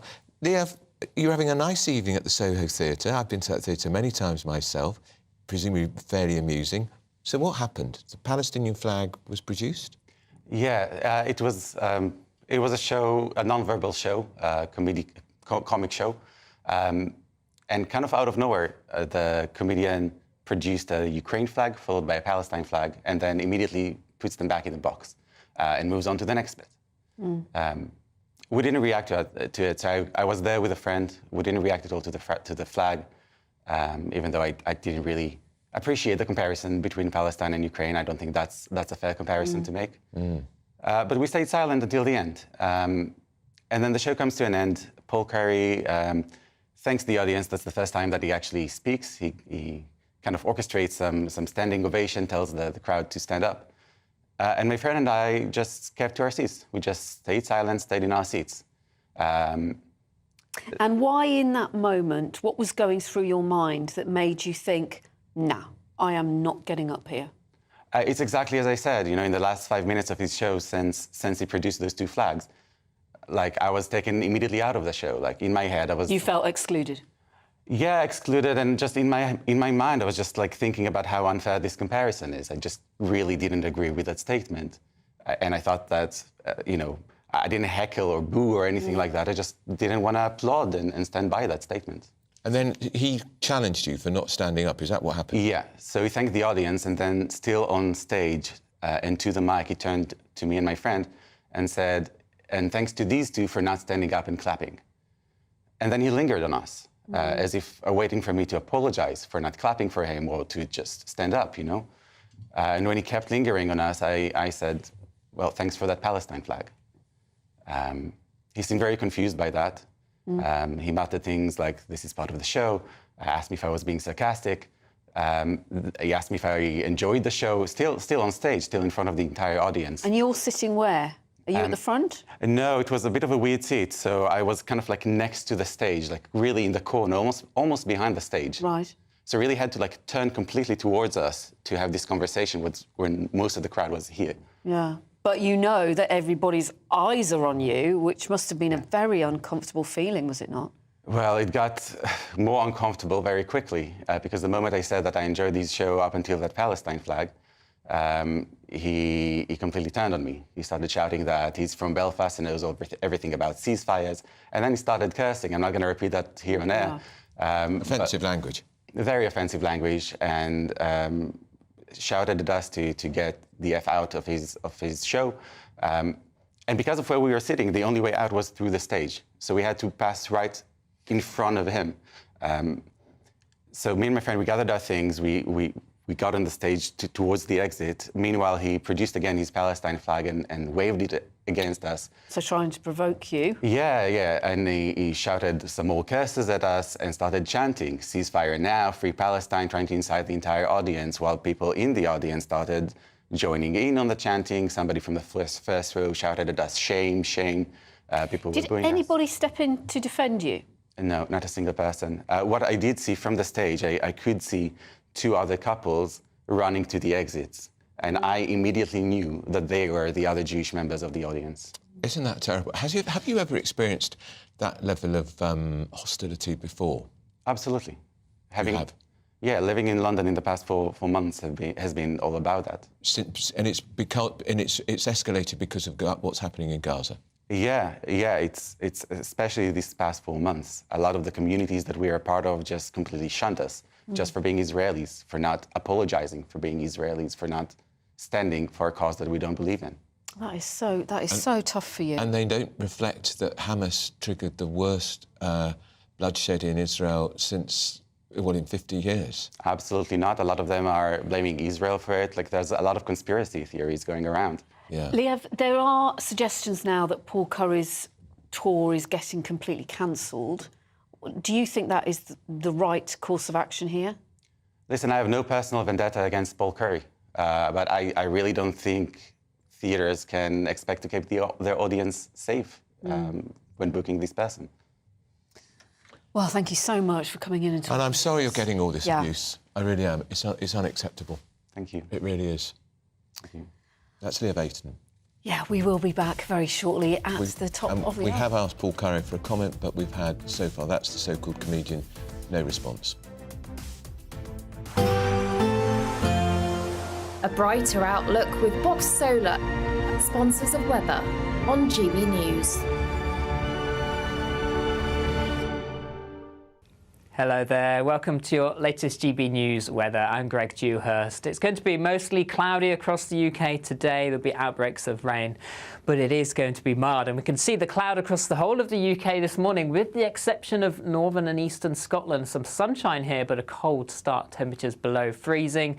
As we move through the day, the cloud and the mild air and the rain pushes its way northeastwards, perhaps a few heavy bursts at times. A few glimmers of brightness from time to time, but most places staying cloudy. And temperatures, well, above average for the time of year, 14, 15 Celsius towards southern areas. Still chilly across far north of Scotland in some bright spells, 6 or 7 degrees. But moving through into the evening time, further cloud and rain pushing northwards. It will turn heavy at times, but there will be some drier interludes. But even in these drier slots, there'll be some drizzle in the winds. And then overnight, some heavier bursts of rain starting to develop, and exceptionally mild, 11 or 12 Celsius as a minimum, higher than where they should be for during the daytime at this point in the year. So a wet start to Thursday across many areas, but particularly across parts of the Midlands, northern England.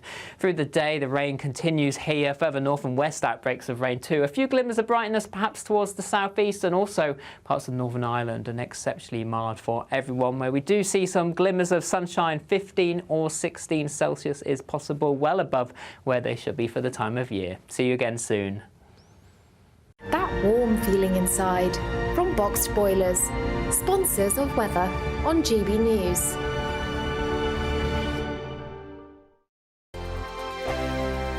I'm Christopher Hope. And I'm Gloria Di Piero, bringing you PMQ's live here on GB News. Every Wednesday, we'll bring you live coverage of Prime Minister's questions when Rishi Sunak and Sir Keir Starmer go head-to-head in the House of Commons. We'll be asking our viewers and listeners to submit the questions that they would like to put to the Prime Minister, and we'll put that to our panel of top politicians in our Westminster studio. That's PMQ's live here on GB News, Britain's election channel. Farage, Monday to Thursday from 7 p.m. Lots of people have different ideas, but principally a conservative approach to getting growth is to reduce taxes so that people, ordinary people and businesses can spend more of their own money to invest and grow the economy. So the theory is that you cut taxes and that then pumps more money into the economy. Exactly right. And then people, you know, it's not government that are creating wealth. It's individuals, businessmen, companies that create wealth.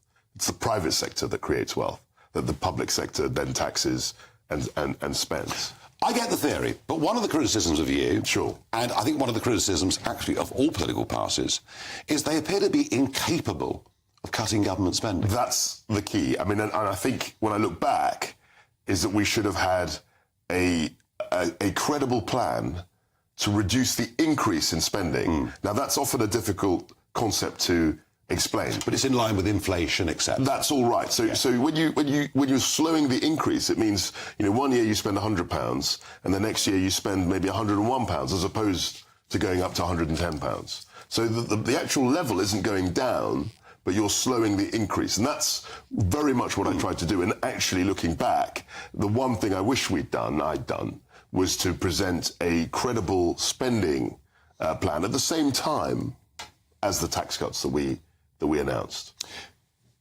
You had a go, it didn't work out for whatever reason, and that analysis will go on for some years to come.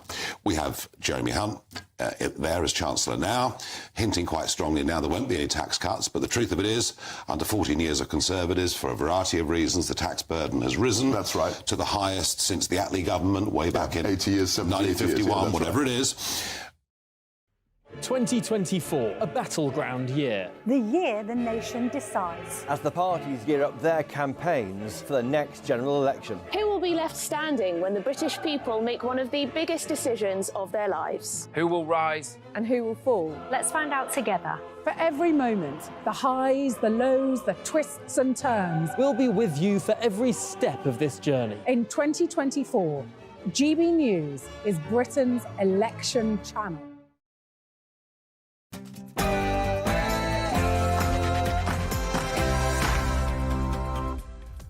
Good morning, 11 a.m. on Wednesday, the 14th of February. This is Britain's Newsroom on GB News with Andrew Pearce and Pip Thompson. Labour in turmoil. Labour leader Sir Keir Starmer was forced to suspend a second candidate, Graham Jones, and faces pressure to investigate 5 more over anti-Semitic remarks. Our political correspondent Olivia Utley has the latest. Yes, 4 years after the departure of Jeremy Corbyn, and once again Labour finds itself embroiled in an anti-Semitism crisis. Can Keir Starmer nip it in the bud, or is this just the tip of the iceberg?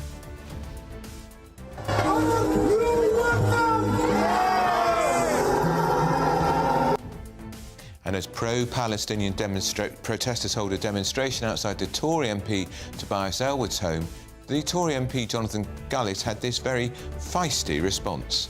Anyone in my community can challenge me, but if you dare come near my house, believe me, if the police aren't going to take action, I'll take action into my own hands, because I'm not having my 3-year-old daughter, my 2-year-old son and my fiancé put in danger because a bunch of thugs want to turn up outside my house and intimidate. My children and my fiancé should not fall victim to the fact that I happen to be the MP.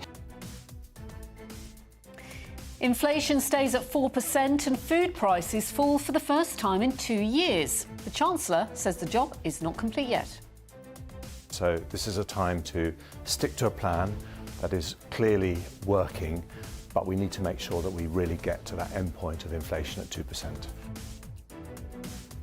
And tributes are still pouring in for the BBC radio presenter Steve Wright, who died at the age of just 69. Here's the man himself. And I'm back for more love songs next Sunday. Ta-da then.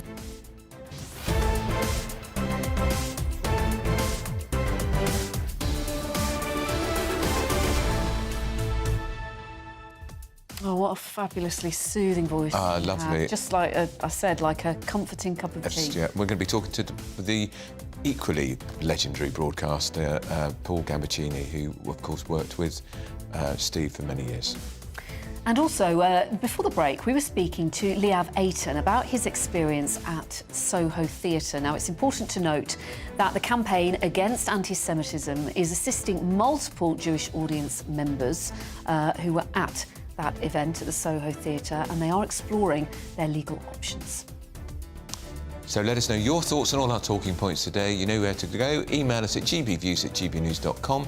Here is the Newsday with Tatiana Sanchez.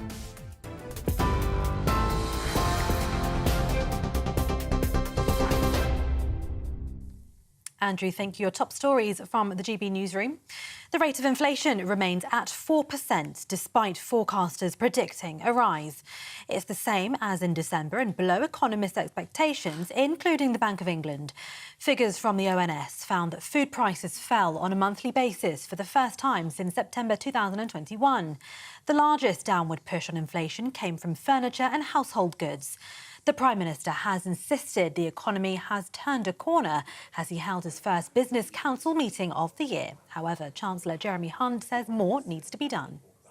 Inflation never falls in a straight line, and although it's welcome that it hasn't gone up today, it is still double the target level of 2%, and we're not going to be able to relieve pressure on families until we hit that target and the Bank of England feels able to reduce interest rates. So this is a time to stick to a plan that is clearly working, but we need to make sure that we really get to that end point of inflation at 2%. For those who are looking to get onto the property ladder, the average UK house price has fallen by £4,000 last year. Figures from the Office for National Statistics found a typical house in the UK is £285,000. Property values fell annually by 2.1% in England and by 2.5% in Wales. But they increased by 3.3% in Scotland and 1.4% in Northern Ireland. Pressures mounting for Sir Keir Starmer as a second Labour Party candidate has been suspended following accusations of anti-Semitism. Graham Jones allegedly suggested British people who volunteered to fight with Israel Defence Forces should be locked up. It comes a day after Labour withdrew support for the party's candidate for the Rochdale by-election, Azar Ali, for suggesting Israel had taken the October 7th Hamas assault as a pretext to invade Gaza. Sir Keir vowed yesterday that his party has changed under his rule. Meanwhile, more than half of the British public say Sir Keir Starmer should keep Labour's £28 billion green spending pledge. It's after the party announced it was drastically scaling back its key commitments to green projects to almost £24 billion. Starmer said the party had to cut back on their warm homes plan to insulate millions of houses over the next decade. The U-turn has been met with disappointment from environmental groups, trade union allies and energy industry figures. Shoplifting has hit a record high, according to the British Retail Consortium, with almost 17 million incidents recorded last year. That's more than double compared to the year before, which was 8 million. The amount lost to shoplifting cost retailers around £1.8 billion, a record sum and the first time it surpassed the £1 billion mark. Violence and abuse against shop workers also spiked last year, with around 1,300 incidents daily.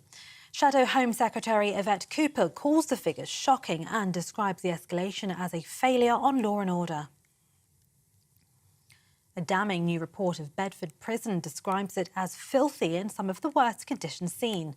The HM Chief Inspector of Prisons, Charlie Taylor, described a number of problems at Bedford Prison, describing them as a damning indictment of the state of prisons. Mr Taylor says the neglected jail needs sustained support in order to improve. It can hold around 400 inmates and has a history of problems, including riots in 2016. Mr Taylor, therefore, called for it to be put into emergency measures last year. And for those of you planning a romantic night in and ordering a takeaway for Valentine's Day, you might need to rethink your plans.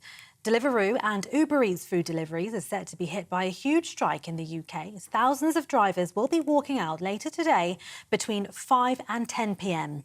Delivery Job UK, an umbrella representation of the gig economy workers, has arranged the strike to demand better pay and working conditions for food delivery workers. For the latest stories, you can sign up to GB News Alerts by scanning the QR code on your screen or go to gbnews.com/alerts.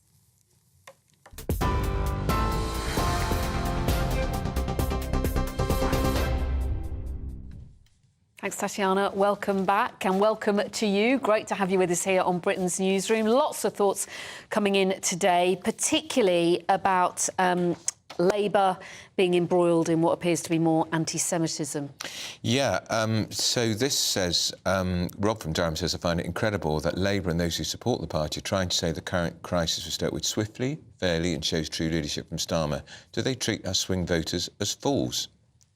Christopher from Cardiff says, how thick are you all? It is not the Jews that are hated, it is Israel and what they've been doing for 70 years. By default, the citizens will, as always, be targeted. And Hazel takes issue with Stephen Pound, who was with us just a moment ago. She says, no, Stephen, the vein of anti-Semitism does not run through politics, as you state, it runs through the Labour Party. At least have the integrity to be honest about your own party. Graham, is this word anti-Semitism a nice way of saying racism? Well, it's Jew-hating.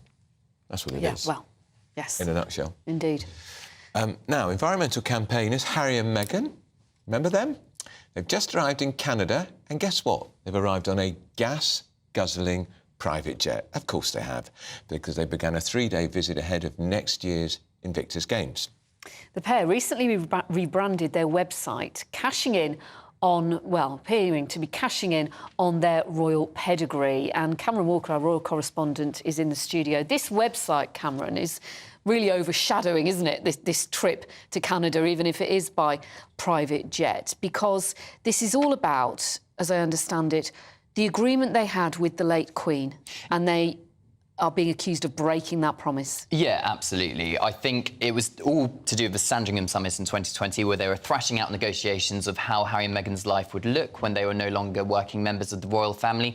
At that summit, it was agreed that they would not commercialise the use of the word royal. What wasn't in black and white on the paper was the word Sussex or any reference to royal symbols, which is why perhaps we see the coat of arms, the royal crest, Duchess of Sussex's crest, on the homepage of this website. So the accusation is, although it's not legally binding, the deal with Buckingham Palace, is it in bad faith that Harry and Meghan are loosely, allegedly, using their royal connections for commercial gain? That's the accusation. Harry and Meghan would say that the Duke and Duchess of Sussex is their legal title. It's their name. They have a right to use it. But, of course, it's up to Buckingham Palace and Lord Chamberlain if they want to take it any further. It's not really their name, though, is it? Because they got the Duke. The Dukedom was part of the gift from the Queen when he got married. His name is Mountbatten Windsor. Yeah, but getting rid of this title, Andrew, is very difficult. It needs an Act of Parliament to do it. Sure. The last time that happened was 1917 to get rid of the German princes' titles during World War I. So, it would take a lot for Harry and Meghan to lose these titles. Yeah, but by using that title, they are shamelessly exploiting the royal title that the Queen gave them. And, of course, it's all overshadowing the Invictus Games one-year countdown, which is why they're in Canada. Of course, it's Harry's organisation to help wounded veterans have a purpose again, similar to the Olympic Games. But, of course, again, they've distracted from it by flying in on a private jet where there are a number of commercial planes available from Los Angeles to Vancouver where this is being held. But I suppose their argument would be it's for security reasons they have to fly on a private jet. Absolutely. And also the timing of all this, because, we know it's a very difficult time for them. Prince Charles, I still say it, King Charles diagnosed with a form of cancer. That's difficult for any family. Did they not know that this was going to be very controversial by doing this? Of course they did. Well, I think... the private jet, do you mean? Well, the website. And the Sussex.com. All of it is... the problems that could now cause. I think it is quite poor timing, but we can see it was clearly well-timed from their perspective because it was launched just before they're going to make a public appearance in Canada for the Invictus Games. Meghan's podcast is being relaunched by a company called Lemonada Media. That was out last night. I can't wait. And she's going to create another podcast, which is as yet untitled. Even more exciting. They're ramping up their public appearances, Andrew. Even more excitement. And the website, I suppose, is the anchor for that. So it's probably all in the planning, to be honest, before the King was diagnosed with cancer. Right. But, of course, it's all happening at the same time. They could have delayed. They could change their plans, of course, Cameron. Of course, they could. But also, I think it's an irony, isn't it, that if you look at the website, the new website, doesn't it say on the first page that Harry is an environmental campaigner and he's arrived in a private jet and it's a 3.5-hour flight? Yeah, it's a 3.5-hour direct flight from Los Angeles to Vancouver. It's in the biography section of Harry's, on the website, in the biography section of Harry, it says, and I quote, environmental campaigner. I've been on flights before with senior royals, and we've not been on private jets. They didn't need to do that. And they just can't. They just don't get it, do they? And Harry flew from Los Angeles to London in a commercial jet. He did. With normal members of the public as well when he went to see his father. So it isn't unheard of. I think perhaps they would argue it's for ease. The timings probably didn't work, security reasons, all of that. But, of course, it's not a great look and distracts from the purpose, again, the Invictus Games. It wasn't Taylor Swift's private jet, was it, by any chance? I don't know. Quite possibly, but I don't think Taylor Swift talks about the environment too much, so perhaps she gets away with it a bit more. Yeah, and are we going to see much of them when they're there? Yes, it's a 3-day trip. There's going to be lots of engagements to do with the Invictus Games. The Mail's also reporting there's a separate public engagement Harry and Meghan are doing in Vancouver itself. So, right. Isn't that where they moved to initially? Vancouver Island, yes. So in January 2020, following Megxit, they moved there. And then just before the pandemic, they quickly moved to California before lockdown happened. So it was their original base. Fascinating. Thanks, Cameron. Now, as if you didn't know, the Labour Party are in turmoil today as Sir Keir Starmer is forced to drop a second parliamentary candidate due to alleged anti-Semitic comments. He is Graham Jones, who used an expletive to refer to Israel and said British people who fight in their defence force should be, quote, locked up. Joining us now from Westminster is political correspondent Olivia Utley. Olivia, bring us up to date with the very latest, because there seems to be more and more individuals getting pulled up here. Well, absolutely, Pip. This is turning into more and more of a headache for Keir Starmer. First, we had that extraordinary 48 hours in Labour politics over the weekend going into Monday, where Keir Starmer stood behind his Labour candidate for Rochdale, Azhar Ali, and then withdrew his support at the very last minute on Monday evening, when essentially it emerged that he had said more anti-Semitic comments than were previously recognised. That led to an outcry that Keir Starmer was being too indecisive and was only pulling the plug at the last minute because of political expediency. The crisis deepened overnight when Keir Starmer pulled support for another candidate, Graham Graham Jones. He was the Labour MP for Hyndburn until 2019 and was now standing in the seat again for Labour. He now won't be standing for Labour anymore. There's a question mark over whether he will be kicked off the candidates list altogether or whether he will fight the election and sit as an independent. Now, to make the crisis even worse, The Telegraph is now reporting that there are 5 other Labour parliamentary candidates and MPs who have made contentious comments about Israel and Gaza. Of course, the question for Keir Starmer and the Labour Party is, where does legitimate and robust criticism of the Israeli regime spill over into anti-Semitism? John Healey, the Shadow Defence Secretary, was on the airwaves this morning, essentially arguing that there's a question mark over whether what Graham Jones said was anti-Semitic or whether it was just anti-Israel. Keir Starmer is going to be going through the comments of his parliamentary candidates and MPs with a fine-tooth comb now and trying to work out exactly where that line is. He cannot afford Labour to be engulfed in another anti-Semitism crisis. And there is the Labour Party does not want a crisis over its vetting process, which it looks as though this might be turning into. How is Labour choosing its candidates? Why are these people being selected? And the big question at the moment is, these 2 Labour parliamentary candidates made these alleged anti-Semitic comments at a meeting last October. Who else was at that meeting and why didn't they speak out? That remains to be seen, but there are rumours that certain shadow cabinet ministers might have been there. So many questions to answer there. Political correspondent Olivia Utley, thank you. Yeah, well, sticking with Labour, more than half of Brits think Sir Keir Starmer should have stuck with his party's £28 billion annual green spending pledge, according to this new poll. We're joined now by leader of the Climate Party, Ed Gemmell. Great to see you, Ed, today. Good morning. Thanks for joining us.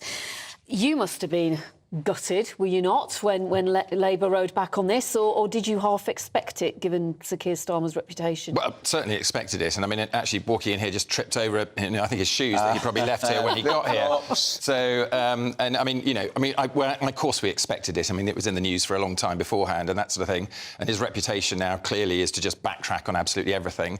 The worry about the Labour Party, before we literally talk about the policy, is that the bother boots are now being held by, worn by Rachel Reeves, and we're going to end up with Rachel Reeves running the country and running us into a managed decline, which is what really, really, really worries me. And on this particular 28 billion, with everybody saying, 54% of the public saying it should have been kept, actually what they're saying is some of them are saying it should have been kept from the green bit, but let's forget the green bit. They're also saying it should be kept because that's the investment money that we need to get Britain out of the doldrums that we've been in. I think it's legitimate to say Rachel Reeves' shadow chancellor's in charge, because last Tuesday Starmer was on a radio interview saying, no, the £28 billion sticks. She was pointedly not saying that. The next day we're alerted there's an announcement, the next day it's gone. And they still say they're committed to all the green pledges, massive rollout of insulation, but they're not saying where the money's coming from now. Yes, although I do think one thing we've got to drop out of the conversation is the word green. Right. This is investment, you know, and if we go back and look at the history over the last 15 years or so, we have underinvested compared to all the G7 countries by a massive 550 billion, with about 200 billion of that would have been coming from public spending if it had been coming in the same way as the rest of the G7. Since we had COVID as well, you've seen an expansion of the economies of the US and the EU. So you've seen 7% or so more in the US, 3% or so in the EU, and we're only at 1.4. We are massively underinvesting. So if we just drop the word green and just say what we've got to do is to invest in those opportunities of tomorrow. And the clean industrial revolution, we've got to get in and lead it. And this signal of Labour's to back off from it, drop it down to very small amounts of investment, is simply coming back to this risk-averse accountant way of looking at it, is you just manage your decline gradually. And can they still reach that target of clean energy by 2030? Which people watching this and think, sounds great, how much is that going to cost me? Right, well, you can't reach it unless you invest. Quite. If you do invest and you go early, and it is fractionally ambitious. I don't think it's very ambitious at all, but I mean, it's fractionally ambitious compared to some of the other countries of the world. We will then be developing technologies and opportunities that we can then export to others. We need to bring it all forward. We need to get massively more investment. I mean, the joke is, people are saying, well, 1% of GDP is what they were doing. It shouldn't have been 1%. It should have been massively higher in these first few years to get us on this new industrial regeneration that we need in this country. We've got to get away from this idea that it's altruistic, you know, that it's for only driving down carbon, and then in fact we're doing it to save everybody. We're doing it to save our economy and drive prosperity for us all. Notwithstanding the fact that Labour has completely rolled back on this 28 billion, I won't say green, spending pledge. Yes. Do you feel, does it give you more confidence, though, that they will or will not do more than the Tory party has done if they get into power? Gosh, we're comparing the terrible with the awful, I mean, here, aren't we? So we're talking about a party that's rowing back on everything and weakening all of our investments in all of these areas, to a party that's massively weakened what it's doing by almost 75%, but actually is going to do a little bit. I mean, there's really not much to choose from. I think it'd be very interesting to take an example of, you know, where we're losing out. Steel. You know, here we've had this Port Talbot problem, 3,000 jobs going.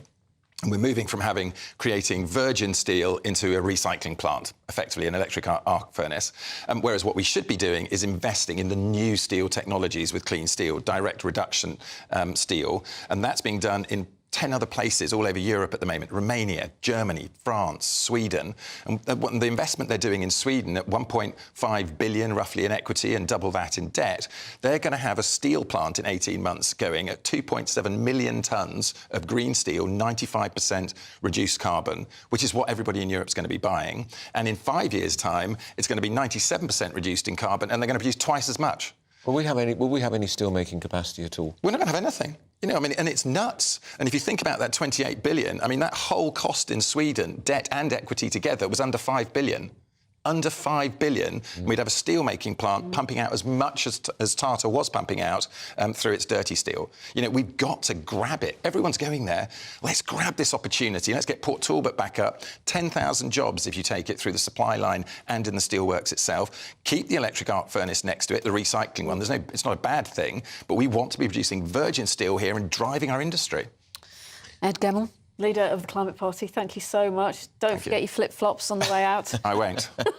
Otherwise, Andrew will be taking them home. Well, honestly, it's the Tory party have got Keir Starmer flip-flops for sale on their online shop. They've sold out. Really? They have. Gosh, I'm absolutely amazed. Isn't that wonderful? Well, you will know, though, that I can actually, these haven't been worn, and so if they don't fit me, I could take them back, so they're not being used. And I noticed they're green-coloured. They are green. That was deliberate, presumably. Yes, because you can't say green. Green's not the purpose, investment's the purpose. OK, we'll just give them another little plug there, by the way, and so bring them again if you like. Now, Thanks very much, Ed. Still to come. We're going to be paying tribute to the legendary DJ Steve Wright. We use that word too easily, but he really was. And by the men who knew him well, they agree. And we're talking to his friend Paul Gambaccini very soon. You're with Britain's Newsroom on GB News.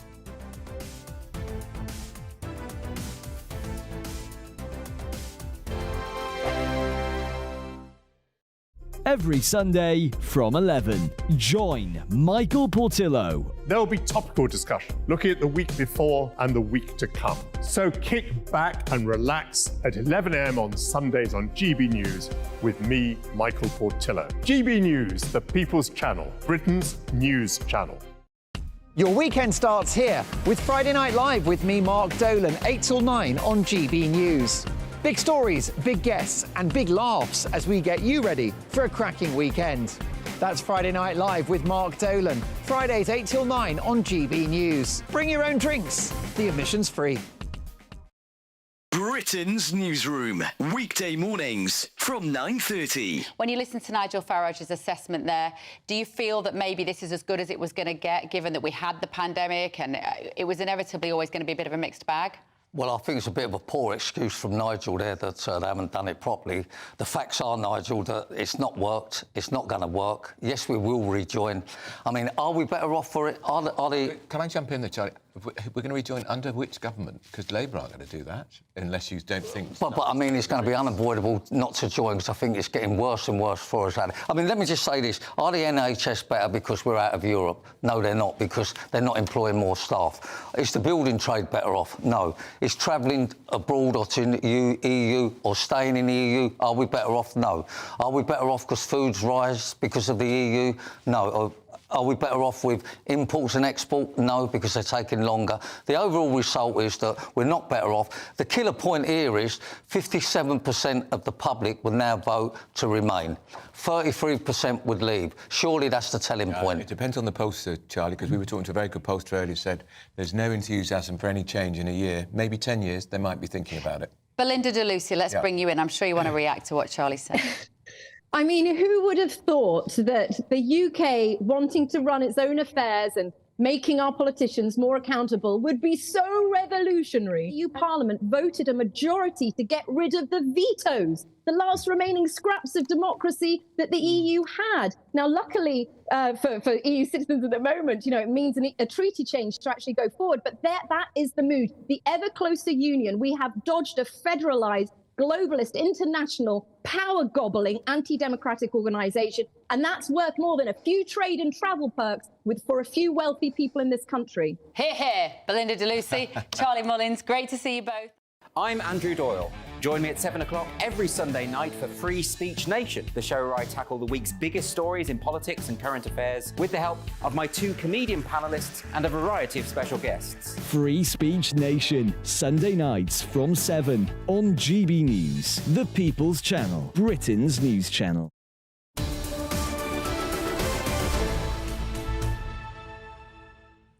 .26, you're with Britain's Newsroom on GB News with Andrew Pearce and Pip Thompson.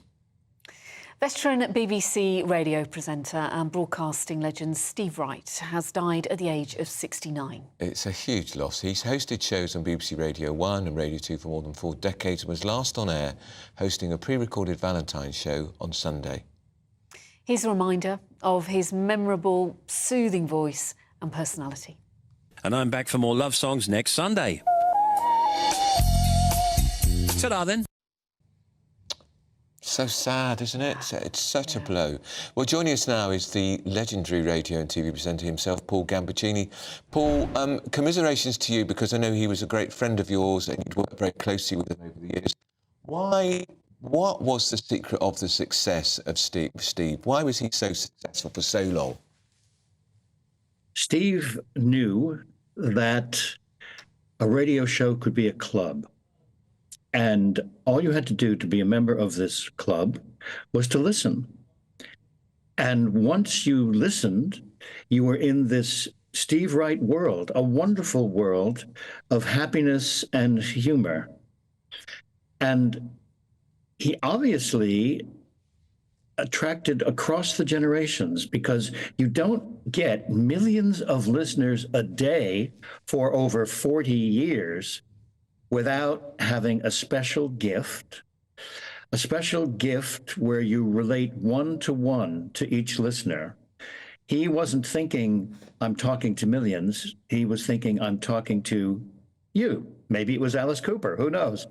But he was speaking to us individually, and that is why the tributes today have been across the generations and across all known divides, because virtually everyone in this country over the age of 30 has heard Steve Wright and grown up with Steve Wright and loved Steve Wright. It's very easy to say that popular music broadcasting is not serious.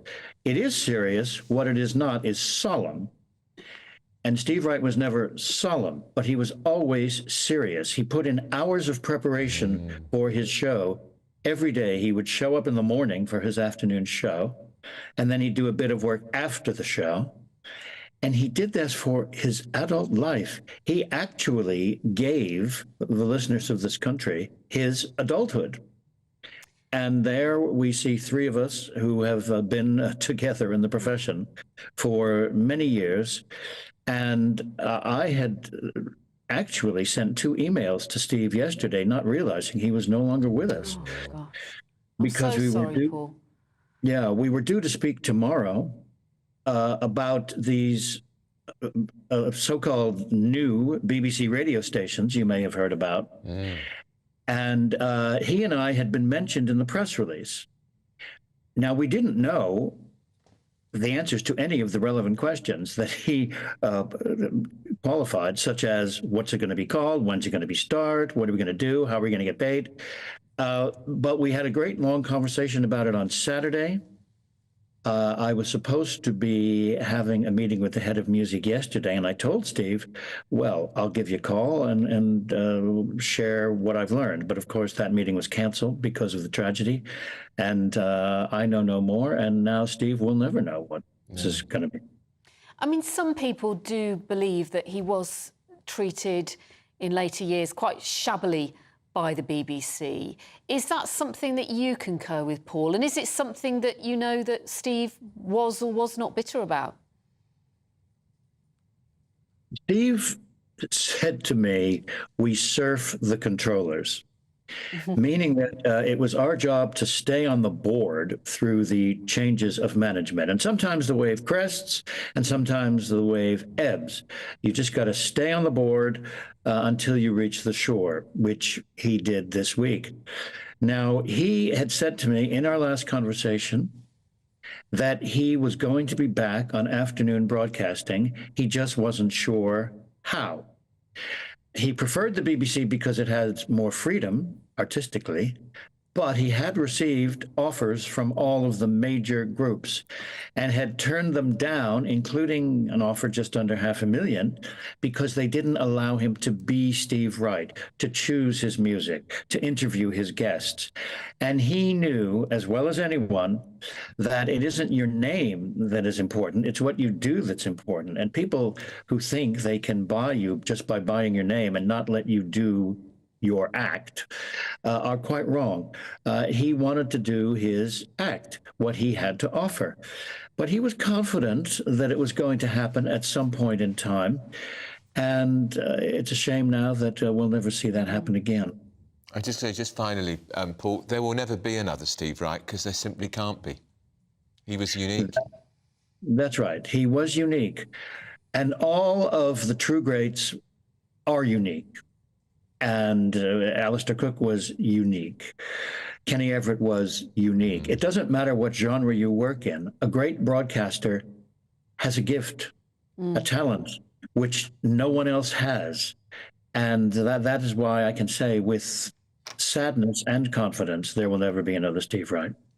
All right. Well, that's Paul Gambaccini. Thanks so much for joining us. And our commiserations again, Paul, because we know what a close friend he was to you. That was talking about the legendary Steve Wright, who's died at the age of 60. You know you're an institution, don't you, when you're not just known as Steve Wright, you're known as Steve Wright in the afternoon. Yeah. The BBC were mad to get rid of him from that slot, and they paid a price because Radio 2 has lost over 1 million listeners. Some of them have come to us, of course, on GB News. Yeah, but our thoughts with Steve's family today. Of course. Such sad news. Still to come, while half the world seems to be at war, our Royal Navy are considering introducing compulsory climate change courses for all sailors. Glad they've got their priorities all wrong, as usual. That and much more after your morning news with Tatiana.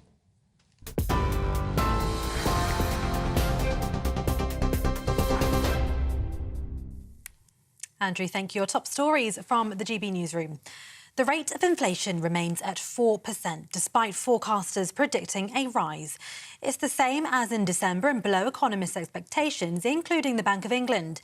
Figures from the Office for National Statistics found that food prices fell on a monthly basis for the first time since September 2021. The largest downward push on inflation came from furniture and household goods. The Prime Minister has insisted the economy has turned a corner as he held his first Business Council meeting of the year. However, Chancellor Jeremy Hunt says more needs to be done. Inflation never falls in a straight line, and although it's welcome that it hasn't gone up today, it is still double the target level of 2%, and we're not going to be able to relieve pressure on families until we hit that target and the Bank of England feels able to reduce interest rates. So this is a time to stick to a plan that is clearly working, but we need to make sure that we really get to that end point of inflation at 2%. Pressures mounting for Sir Keir Starmer as a second Labour Party candidate's been suspended following accusations of anti-Semitism. Graham Jones allegedly suggested British people who volunteer to fight with Israel Defence Forces should be locked up. That comes a day after Labour withdrew support for the party's candidate for the Rochdale by-election, Azar Ali, for suggesting Israel taken the October 7th Hamas assault as a pretext to invade Gaza. Sir Keir vowed yesterday that his party has changed under his rule. And shoplifting has hit a record high, according to the British Retail Consortium, with almost 17 million incidents recorded last year. That's more than double compared to the year before, which was 8 million. The amount lost to shoplifting cost retailers around £1.8 billion, a record sum and the first time it's surpassed the £1 billion mark. Violence and abuse against shop workers also spiked last year, with around 1,300 incidents daily. Shadow Home Secretary Yvette Cooper calls the figures shocking and describes the escalation as a failure on law and order. For the latest stories, sign up to GB News Alerts by scanning the QR code on your screen, or you can go to gbnews.com/alerts.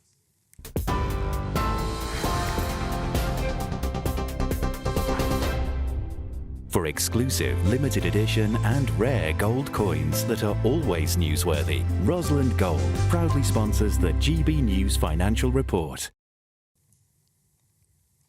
Here's a quick snapshot of today's markets. The pound will buy you $1.2547 and €1.1726.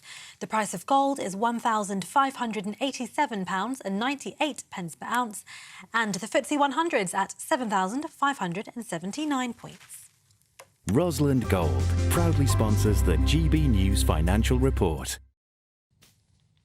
Well, they're here because it's coming up at noon. Good afternoon, Britain, with Tom and Emily. I wonder what you're talking about this afternoon. Well, there's one big question that ties together a huge number of different stories that we're learning about today, with inflation not going up as predicted, with Labour's poll lead dropping by a considerable degree, with more question marks over Labour candidates across the board, now 2 suspended Labour candidates. We're asking, is today the day that things have started to turn south for the Labour Party? Yes, it's quite incredible looking at how the polling, there's been an instant reaction to everything that's going on, whether it's accusations of anti-Semitism or whether it's Keir Starmer and his failure to take decisions quick enough. What is it that has impacted the polls? We're going to speak to a pollster, we're going to be speaking to Tory MPs, we're going to be speaking to a former Labour MP, quite a controversial one about his take about anti-Semitism in the party, to get a real look at this whole issue. And could it influence maybe the timing of the election? That is a big question mark. Let's go for it in May. Ultimately, we've been looking at the Labour Party with its 20-point lead in the polls for such a long time now. If this week is the crucial week where things have started to turn, where people who thought, oh, this Labour Party looks like it's changed, look like it's different, I can lend them my vote. If it's looking like this is the same old Labour Party now this week, crucially, Tory strategists will be looking at how undecided voters are turning and how new switches to Labour Party voters are turning. The by-elections on Thursday night will be very, very interesting. They could turn the narrative back in Labour's favour, but also, of course, the by-election at the end of the month, that will, if anything, be more important. The Rochdale one. And I want to know, why is there so much anti-Semitism on the left? What does it come from? What's behind it? Because we do see it. Of course there is anti-Semitism on the right of politics. Of course there is. But it seems that there is something within some sections of the left wing in our society where it really is allowed to simmer and grow, and it's always underneath. So we're going to be digging into that too. I know you're on reflecting Valentine's Day. Well, actually, we found out this morning that 10% of Brits are in polyamorous relationships, which I find very hard to believe. It's not very romantic. More the merrier. Tom, are you one of those 10%? Oh no, I'm really bringing down the numbers. I'm not even in one. So there you go. Apparently 10% of us are. Although I'm not sure whether that is true, but I don't know how broad the definition of polyamory here is. Is it just, yes, what is polyamory? Well, you'll tell us, no doubt. See you later. Right. Stay with us, though, for the moment. This is still Britain's Newsroom on GB News. Tired of the usual focus-tested, pre-prepared Westminster runaround? Well, so am I. So you want higher taxes? Is your department to blame for this? Are you rethinking this policy? Every Sunday at 9:30, I'll be sitting down with those in power to get the truth about the issues affecting you. Let's be honest, we've known about the cost pressures of this project for years, not months. That's the Camilla Tominey Show, a politics show with personality. On GB News, the People's Channel, Britain's news channel. Britain's Newsroom, weekday mornings from 9:30. The EU rules are trying to choke even that. And I just think, you know, I would join this protest in a heartbeat. And you were right to point out this stuff about them being right-wing. How dare they slate them as right-wing when these are real people whose livelihoods And are remember, a being lot of trashed. people who work in the farm industry, Malone, they get paid very little money. They get paid, Agricultural workers are very badly paid. They get paid nothing, Pierce. And, you know, the profits... I think on Clarkins Farm, I read somewhere that I saw that when you sell it like a sheep's skin, it's 30 pence or something. right. And you say, what? Yeah. And so you wonder how they can manage that. And I think after a year, Clarkson made a handful of pounds. He made like 90 quid profit or something. In a whole year working. But Carol makes a really good point, though, doesn't she, Nikki, about this idea that we go to the supermarkets, we shop there, we eat our food, we don't often give it a thing. And the farmers have become so frustrated by this idea that they are not respected. Absolutely. I mean, they're running what are effectively small businesses, often family businesses that are being passed down through generations. They also tend to know the land and the animals better than anyone else in those areas. You know, I'm all for green protests, you know, I'm all for climate change activism, but actually... the only way you can do that is gradually. It's exactly what we've seen with Port Talbot. You know, you can't just go in and say, you're not going to do it anymore this way. You've got to do it this way instead. The Tata Steel thing. Yes, exactly. You've got to do it this way instead. You know, lots of farmers are on board with protecting the planet, but they can't do it overnight. You've got to give them time. So they're protesting, you know, they're saying no farmers, no food. When well, you say can't you get any more support some of obvious. these environmental protests, you're not one of these closet supporters of Just Stop Oil, are you?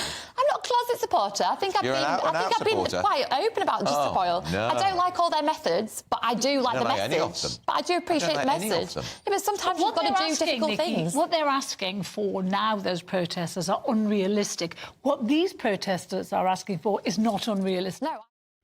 2024, a battleground year. The year the nation decides. As the parties gear up their campaigns for the next general election. Who will be left standing when the British people make one of the biggest decisions of their lives? Who will rise? And who will fall? Let's find out together. For every moment, the highs, the lows, the twists and turns. We'll be with you for every step of this journey. In 2024, GB News is Britain's election channel.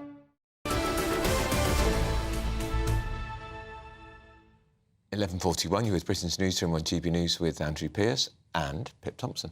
We are joined again by former Labour MP Stephen Pound and broadcaster Mike Parry, nearly said Parry, in the studio. Good to see you both again.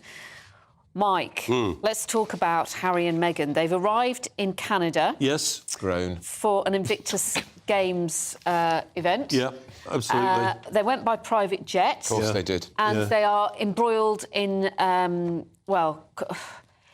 some people are saying they could be in trouble over this new website. Well, I don't know whether they're in trouble or not. I think they're in trouble in terms of their appeal to the general public, and all the stories we're getting about them now is just to try and revive interest in themselves, you know. They're kind of upping the ante towards their royal family association by adopting new logos and restructuring the name. And at the same time, we read that Meghan has signed with the Lemonade Media to develop and host a new series. Now, Lemonade Media, not a worldwide name. Some of the people she's worked with before are Spotify and Netflix. And Spotify have got rid of them. Absolutely. So this reminds me very much of, you know, I don't know, a struggling writer whose publisher has suddenly said, nothing new there, thanks very much. And then the struggling writer goes off and finds, you know, one of these publish-your-own-book type operations and says, I'm back in business. I think, personally, they're struggling. And I did see one American commentator who, I think it was late last night, was questioning what now have they got that's new that's going to interest anybody in the world, particularly the Americans who so loved them for such a long time, whilst they were backstabbing the royal family, but they seem to have run out of information. But the new podcast deal, that's going to earn her quite a few million, isn't it? I mean, I know people, I personally haven't heard it, but I know people who have, and they thought it was excellent. Well, it depends. It will earn millions if people tune in. You won't be one of them. No, I will listen because I want to hear how bad it is. Yeah. Basically, yours is the car crash model of podcasting, isn't it? If it's that awful, you want to listen. You want to see how bad it is. But oh, Canada, what have you done to deserve this? I mean, this coat of arms nonsense, I have to find absolutely excruciatingly, sort of toe-curlingly, butt-clenchingly awful. You know, the idea that you're obsessed with a flipping coat of arms and they try to finesse it around to say, it's, Sussex PLC, we're available, here's our phone number. Yeah, but they look desperate, Steve, and they look as though they're getting desperate for attention. I mean, and by the way, Meghan puts out daft quotes, in my view. Being able to support a female-founded company with a roster of thought-provoking and highly entertaining podcasts is a fantastic way to kick off 2024. Nobody gives a monkeys. Nobody could care less. No. We'll see. They're just trying to stimulate interest. I think a lot of women will be interested in it. What about Harry in here? Yeah. Why has it got to be with a female-only company? What does Harry not count? I've no idea, but it's a bit of the old virtue signalling again, isn't it? Look at me. She's always talks about being a feminist, isn't she? Yeah. I mean, it's the Oprah Winfrey thing, isn't it? Empowering women all the time. You know, that's my new role in life. She's trying to find a new role in life, and this perhaps is one avenue in which she wishes to pursue it. You were a fan of it initially, weren't you? I thought initially, right back in the early days of, Sparkle Markle, I thought she was quite exciting, My infatuation lasted for 25 seconds. Right. Why was it over so quickly? Because I heard what she had to say, and it was just insane nonsense. Gwyneth Paltrow scented candles.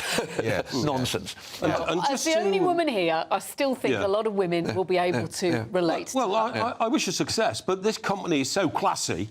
It's announced that we are the company that wants to make life suck less. Yeah, what does it mean? Make life suck less. I'm afraid I know what it does mean. Okay. No double entendres for you, Steve Pound. Gentlemen, we're going to talk about the Royal Navy next. They're introducing compulsory climate change courses, apparently, for all sailors. We're asking, are we too woke to win wars? Youth Britain's Newsroom on GB News.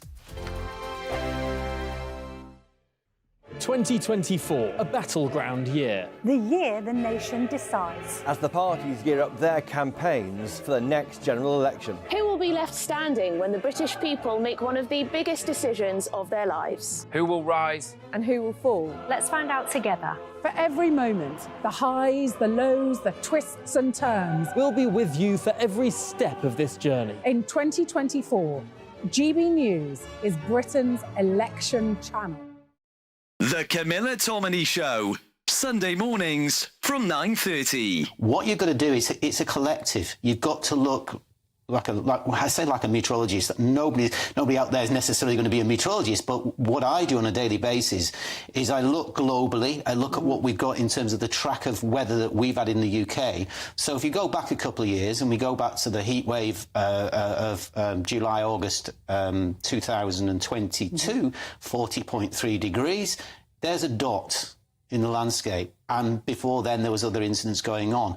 Now that was a huge dot because that was extreme temperatures, and then we, since then, last summer, although we didn't get that kind of record, we saw months with records, various months, May and June and September and October, all-time records. So another dot, and then you're looking again globally. What's going on globally? What's going on in China, in USA, in Africa, now in Australia, for example, records falling like 9 pins.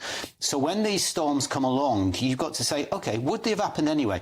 The answer is probably yes, they probably would have done. But when you start getting where we're up to with Jocelyn is number 10, then that's not the record. The record is 11. Named storms, 2015-16. So we've been there before, but only a few years ago. So these things are starting to mount up. And do you know what? On the can of climate change, climatologists, better people than me, people who study this expertly, and they look at it and they say, OK, what we're going to get with extra dimension of heat in the atmosphere, which energy and heat that basically means that you've got more intense storms potentially that can carry more water. What do you get? You get higher wind velocities and you get more water and or snow. We've just gone through a period where parts of this country have been deluged and flooded for the first time. Yes. I'm Michelle Dewberry, and I'm not here to tell you what to think. I'd much rather hear what you have to say. So, send in your opinions to gbviews@gbnews.com. Keep them clean, and you never know, I might read them out. With my panel here on Jubes & Co, we debate, we get stuck into the issues of the day on a show where all views are welcome, especially yours. GB News, the People's Channel, Britain's news channel.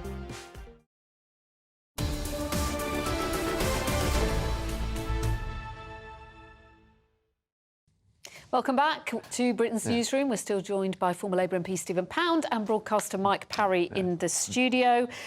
Mike, this story about the Royal Navy considering introducing compulsory climate change courses for all sailors. Yeah, I don't get it. Now, you know, Stephen has served in the Royal Navy. My father served in the Royal Navy for 6 years. Your father got torpedoed, which, thankfully, I never was.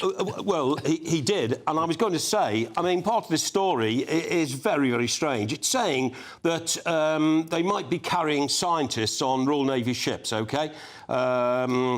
And this will be a great move forward in helping to determine future climate change. I know for a fact, because I spoke to him, my father was more worried about a U-boat firing a torpedo at his ship in the middle of the Atlantic than going up on deck and having a look at the clouds to see whether there was any change in the climate, OK? Mike, there's a bit more to it than looking at clouds, Mike. When you're in the middle of a naval engagement, the whole purpose is to try and sink the enemy ships, not be wondering about whether or not, you know, the climate is favourable to the course of the operation. Let me say, there's no group of people on God's green earth more concerned about the climate, more concerned about the weather than sailors, except possibly the inhabitants of sort of low-lying South Pacific islands. Yes. Because every second of the day that you're at sea, your eyes are peeled and you're looking at the hydrographic surveys, you're looking at all the data, because the worst things that can happen at sea is bad weather and bad luck. You know, I've actually been at sea when Hurricane Floyd hit, and there's nothing like it when you suddenly realise that your ship is actually lifting out of the water and the propeller is screaming because it's just turning in the air. And the power of the water at that time, you're bobbing like a cork there. So every sailor is acutely aware of that. So the idea that they're now saying we've got to have sort of organically sourced paint on the ship's side. Exactly. I'm sorry. But Steve, what you're talking about is weather. And the weather is, you know, imagine going across the Bay of Biscay, you know, at the worst time of the year. That's weather. Climate change goes on for 10, 20, 30 years. What good is it having a climate change scientist on a Royal Navy ship when the berth he's sleeping in should be needed by a sailor? Shouldn't the Navy be prioritising getting their procurement right? We've got an enormous aircraft carrier that can't move because of its rusted propeller, and the other one had to go up to Scotland for repairs. I mean, embarrassing. If they have to hit net zero by 2050, the armed forces, is there not, because of that, does space not have to be made for this? Well, again, you say hit net zero by 2050. Does that mean that by 2050, I mean, we haven't got any missiles at the moment we're talking about, are we going to have to invent missiles that are powered by electricity? Rather than the fuel that fires them solar now. panels on a trident. But it's an interesting stat. I know, Mike, you're a great man for stats. It says in here that 50% of the UK's carbon emissions are actually generated by the armed forces. Yes, that's right. I would have thought Parliament would have been pretty big when it came to generating. But look, the thing is, there's only 40,000 Matlows in the Royal Navy, you know, and we don't have enough people to actually man or to crew some of our ships. No, we're having to close down some of our ships, literally take them out of service. Because we can't get young men to join up. And if you look into the details of this report, one of the reasons why young people are not wanting to join the services is because of this nonsense agenda. They want to go into the armed forces to protect their country and fight for the king, not be told that climate watch is as important as defending the country. It's like fiddling while Rome's burning, isn't Unbelievable. it? Really? All this But it is important in the sense that I think it's Admiral Sir Tony Radakin who said said a few months ago that melting ice caps will enable China's military forces to reach into the Atlantic in the coming decades. So therefore, is it not important? Well, yeah, but then we need more ships. We need more ships to try and stop that happening. We don't need more scientists on ships to tell us important, but we're doing it at the moment. We're doing it every second of the day. We're doing. Read what Admiral Lord West of Spithead said. I mean, every single day we're actually looking at the way the Greenland shelf is changing. Because that affects the Royal Navy. They don't have to be told to be aware of climate change. They live it. This is some pen-pushing official in the Ministry of Defence has come up with this idea. It's unbelievable. Do you know, it tells us with something else I read over the weekend. 14 years of Tory government or coalition or whatever, and still a lot of the country is run by very left-thinking people in these quangos and these ridiculous think tanks. Wouldn't call the Royal Navy a quango, would you? OK. Stephen, it's a think tank. Thank you both. We need to leave it there. Thank you for your company as well. We are back tomorrow on Britain's Newsroom. See you then. Is today the day the polls turned? With Labour's lead tumbling, we ask, have the events in Rochdale and elsewhere been more significant than first thought? Definitely. And also the Home Office, it's revealed, has bought up many thousands of properties for asylum seekers, including social housing. What's happened to the government's British Homes for British Workers pledge? We'll dig into the detail after your lovely weather. Looks like things are heating up. Boxed boilers, sponsors of weather on GB News. Hello there, welcome to your latest GB News weather update with me, Annie, from the Met Office. There'll be further outbreaks of rain for many of us through the rest of the day, and it's going to be a very cloudy but an exceptionally mild few days. That's as we've got this very mild air pushing up from the south, spreading across the country, but the far north of Scotland will still be holding on to that colder air for the time being, and there will be the best of the sunshine across the far north of Scotland through the rest of the day as well. However, elsewhere, there'll be a lot of cloud around. Outbreaks of rain, mainly across parts of Northern Ireland, central southern Scotland, northern England too, as well as the south coast, where we could see some quite heavy bursts. But elsewhere, where we don't see the rain, there's still going to be quite a lot of cloud around, but it will be feeling very mild through the evening and overnight as well. We'll see another band of rain push in from the southwest through the course of the night. Ahead of that, in the far north of Scotland, could get down to 1 or 2 degrees, so a chillier start to the evening. But elsewhere, across many areas of the UK, it'll be another cloudy, mild and damp night. So it could be a bit of a murky start tomorrow. There's a lot of low cloud around for the next few days, but we'll see the worst of the rain through Thursday pushing in from the west this time. So eastern areas will probably get away with a largely dry day. And if we do start to see any breaks in the cloud, any sunny spells coming through, temperatures could climb as high as 16, possibly 17 degrees, which is exceptionally mild for the time of year. But further west, there is a risk of some localised flooding. See you later. That warm feeling inside from Boxed Boilers, sponsors of weather on GB News.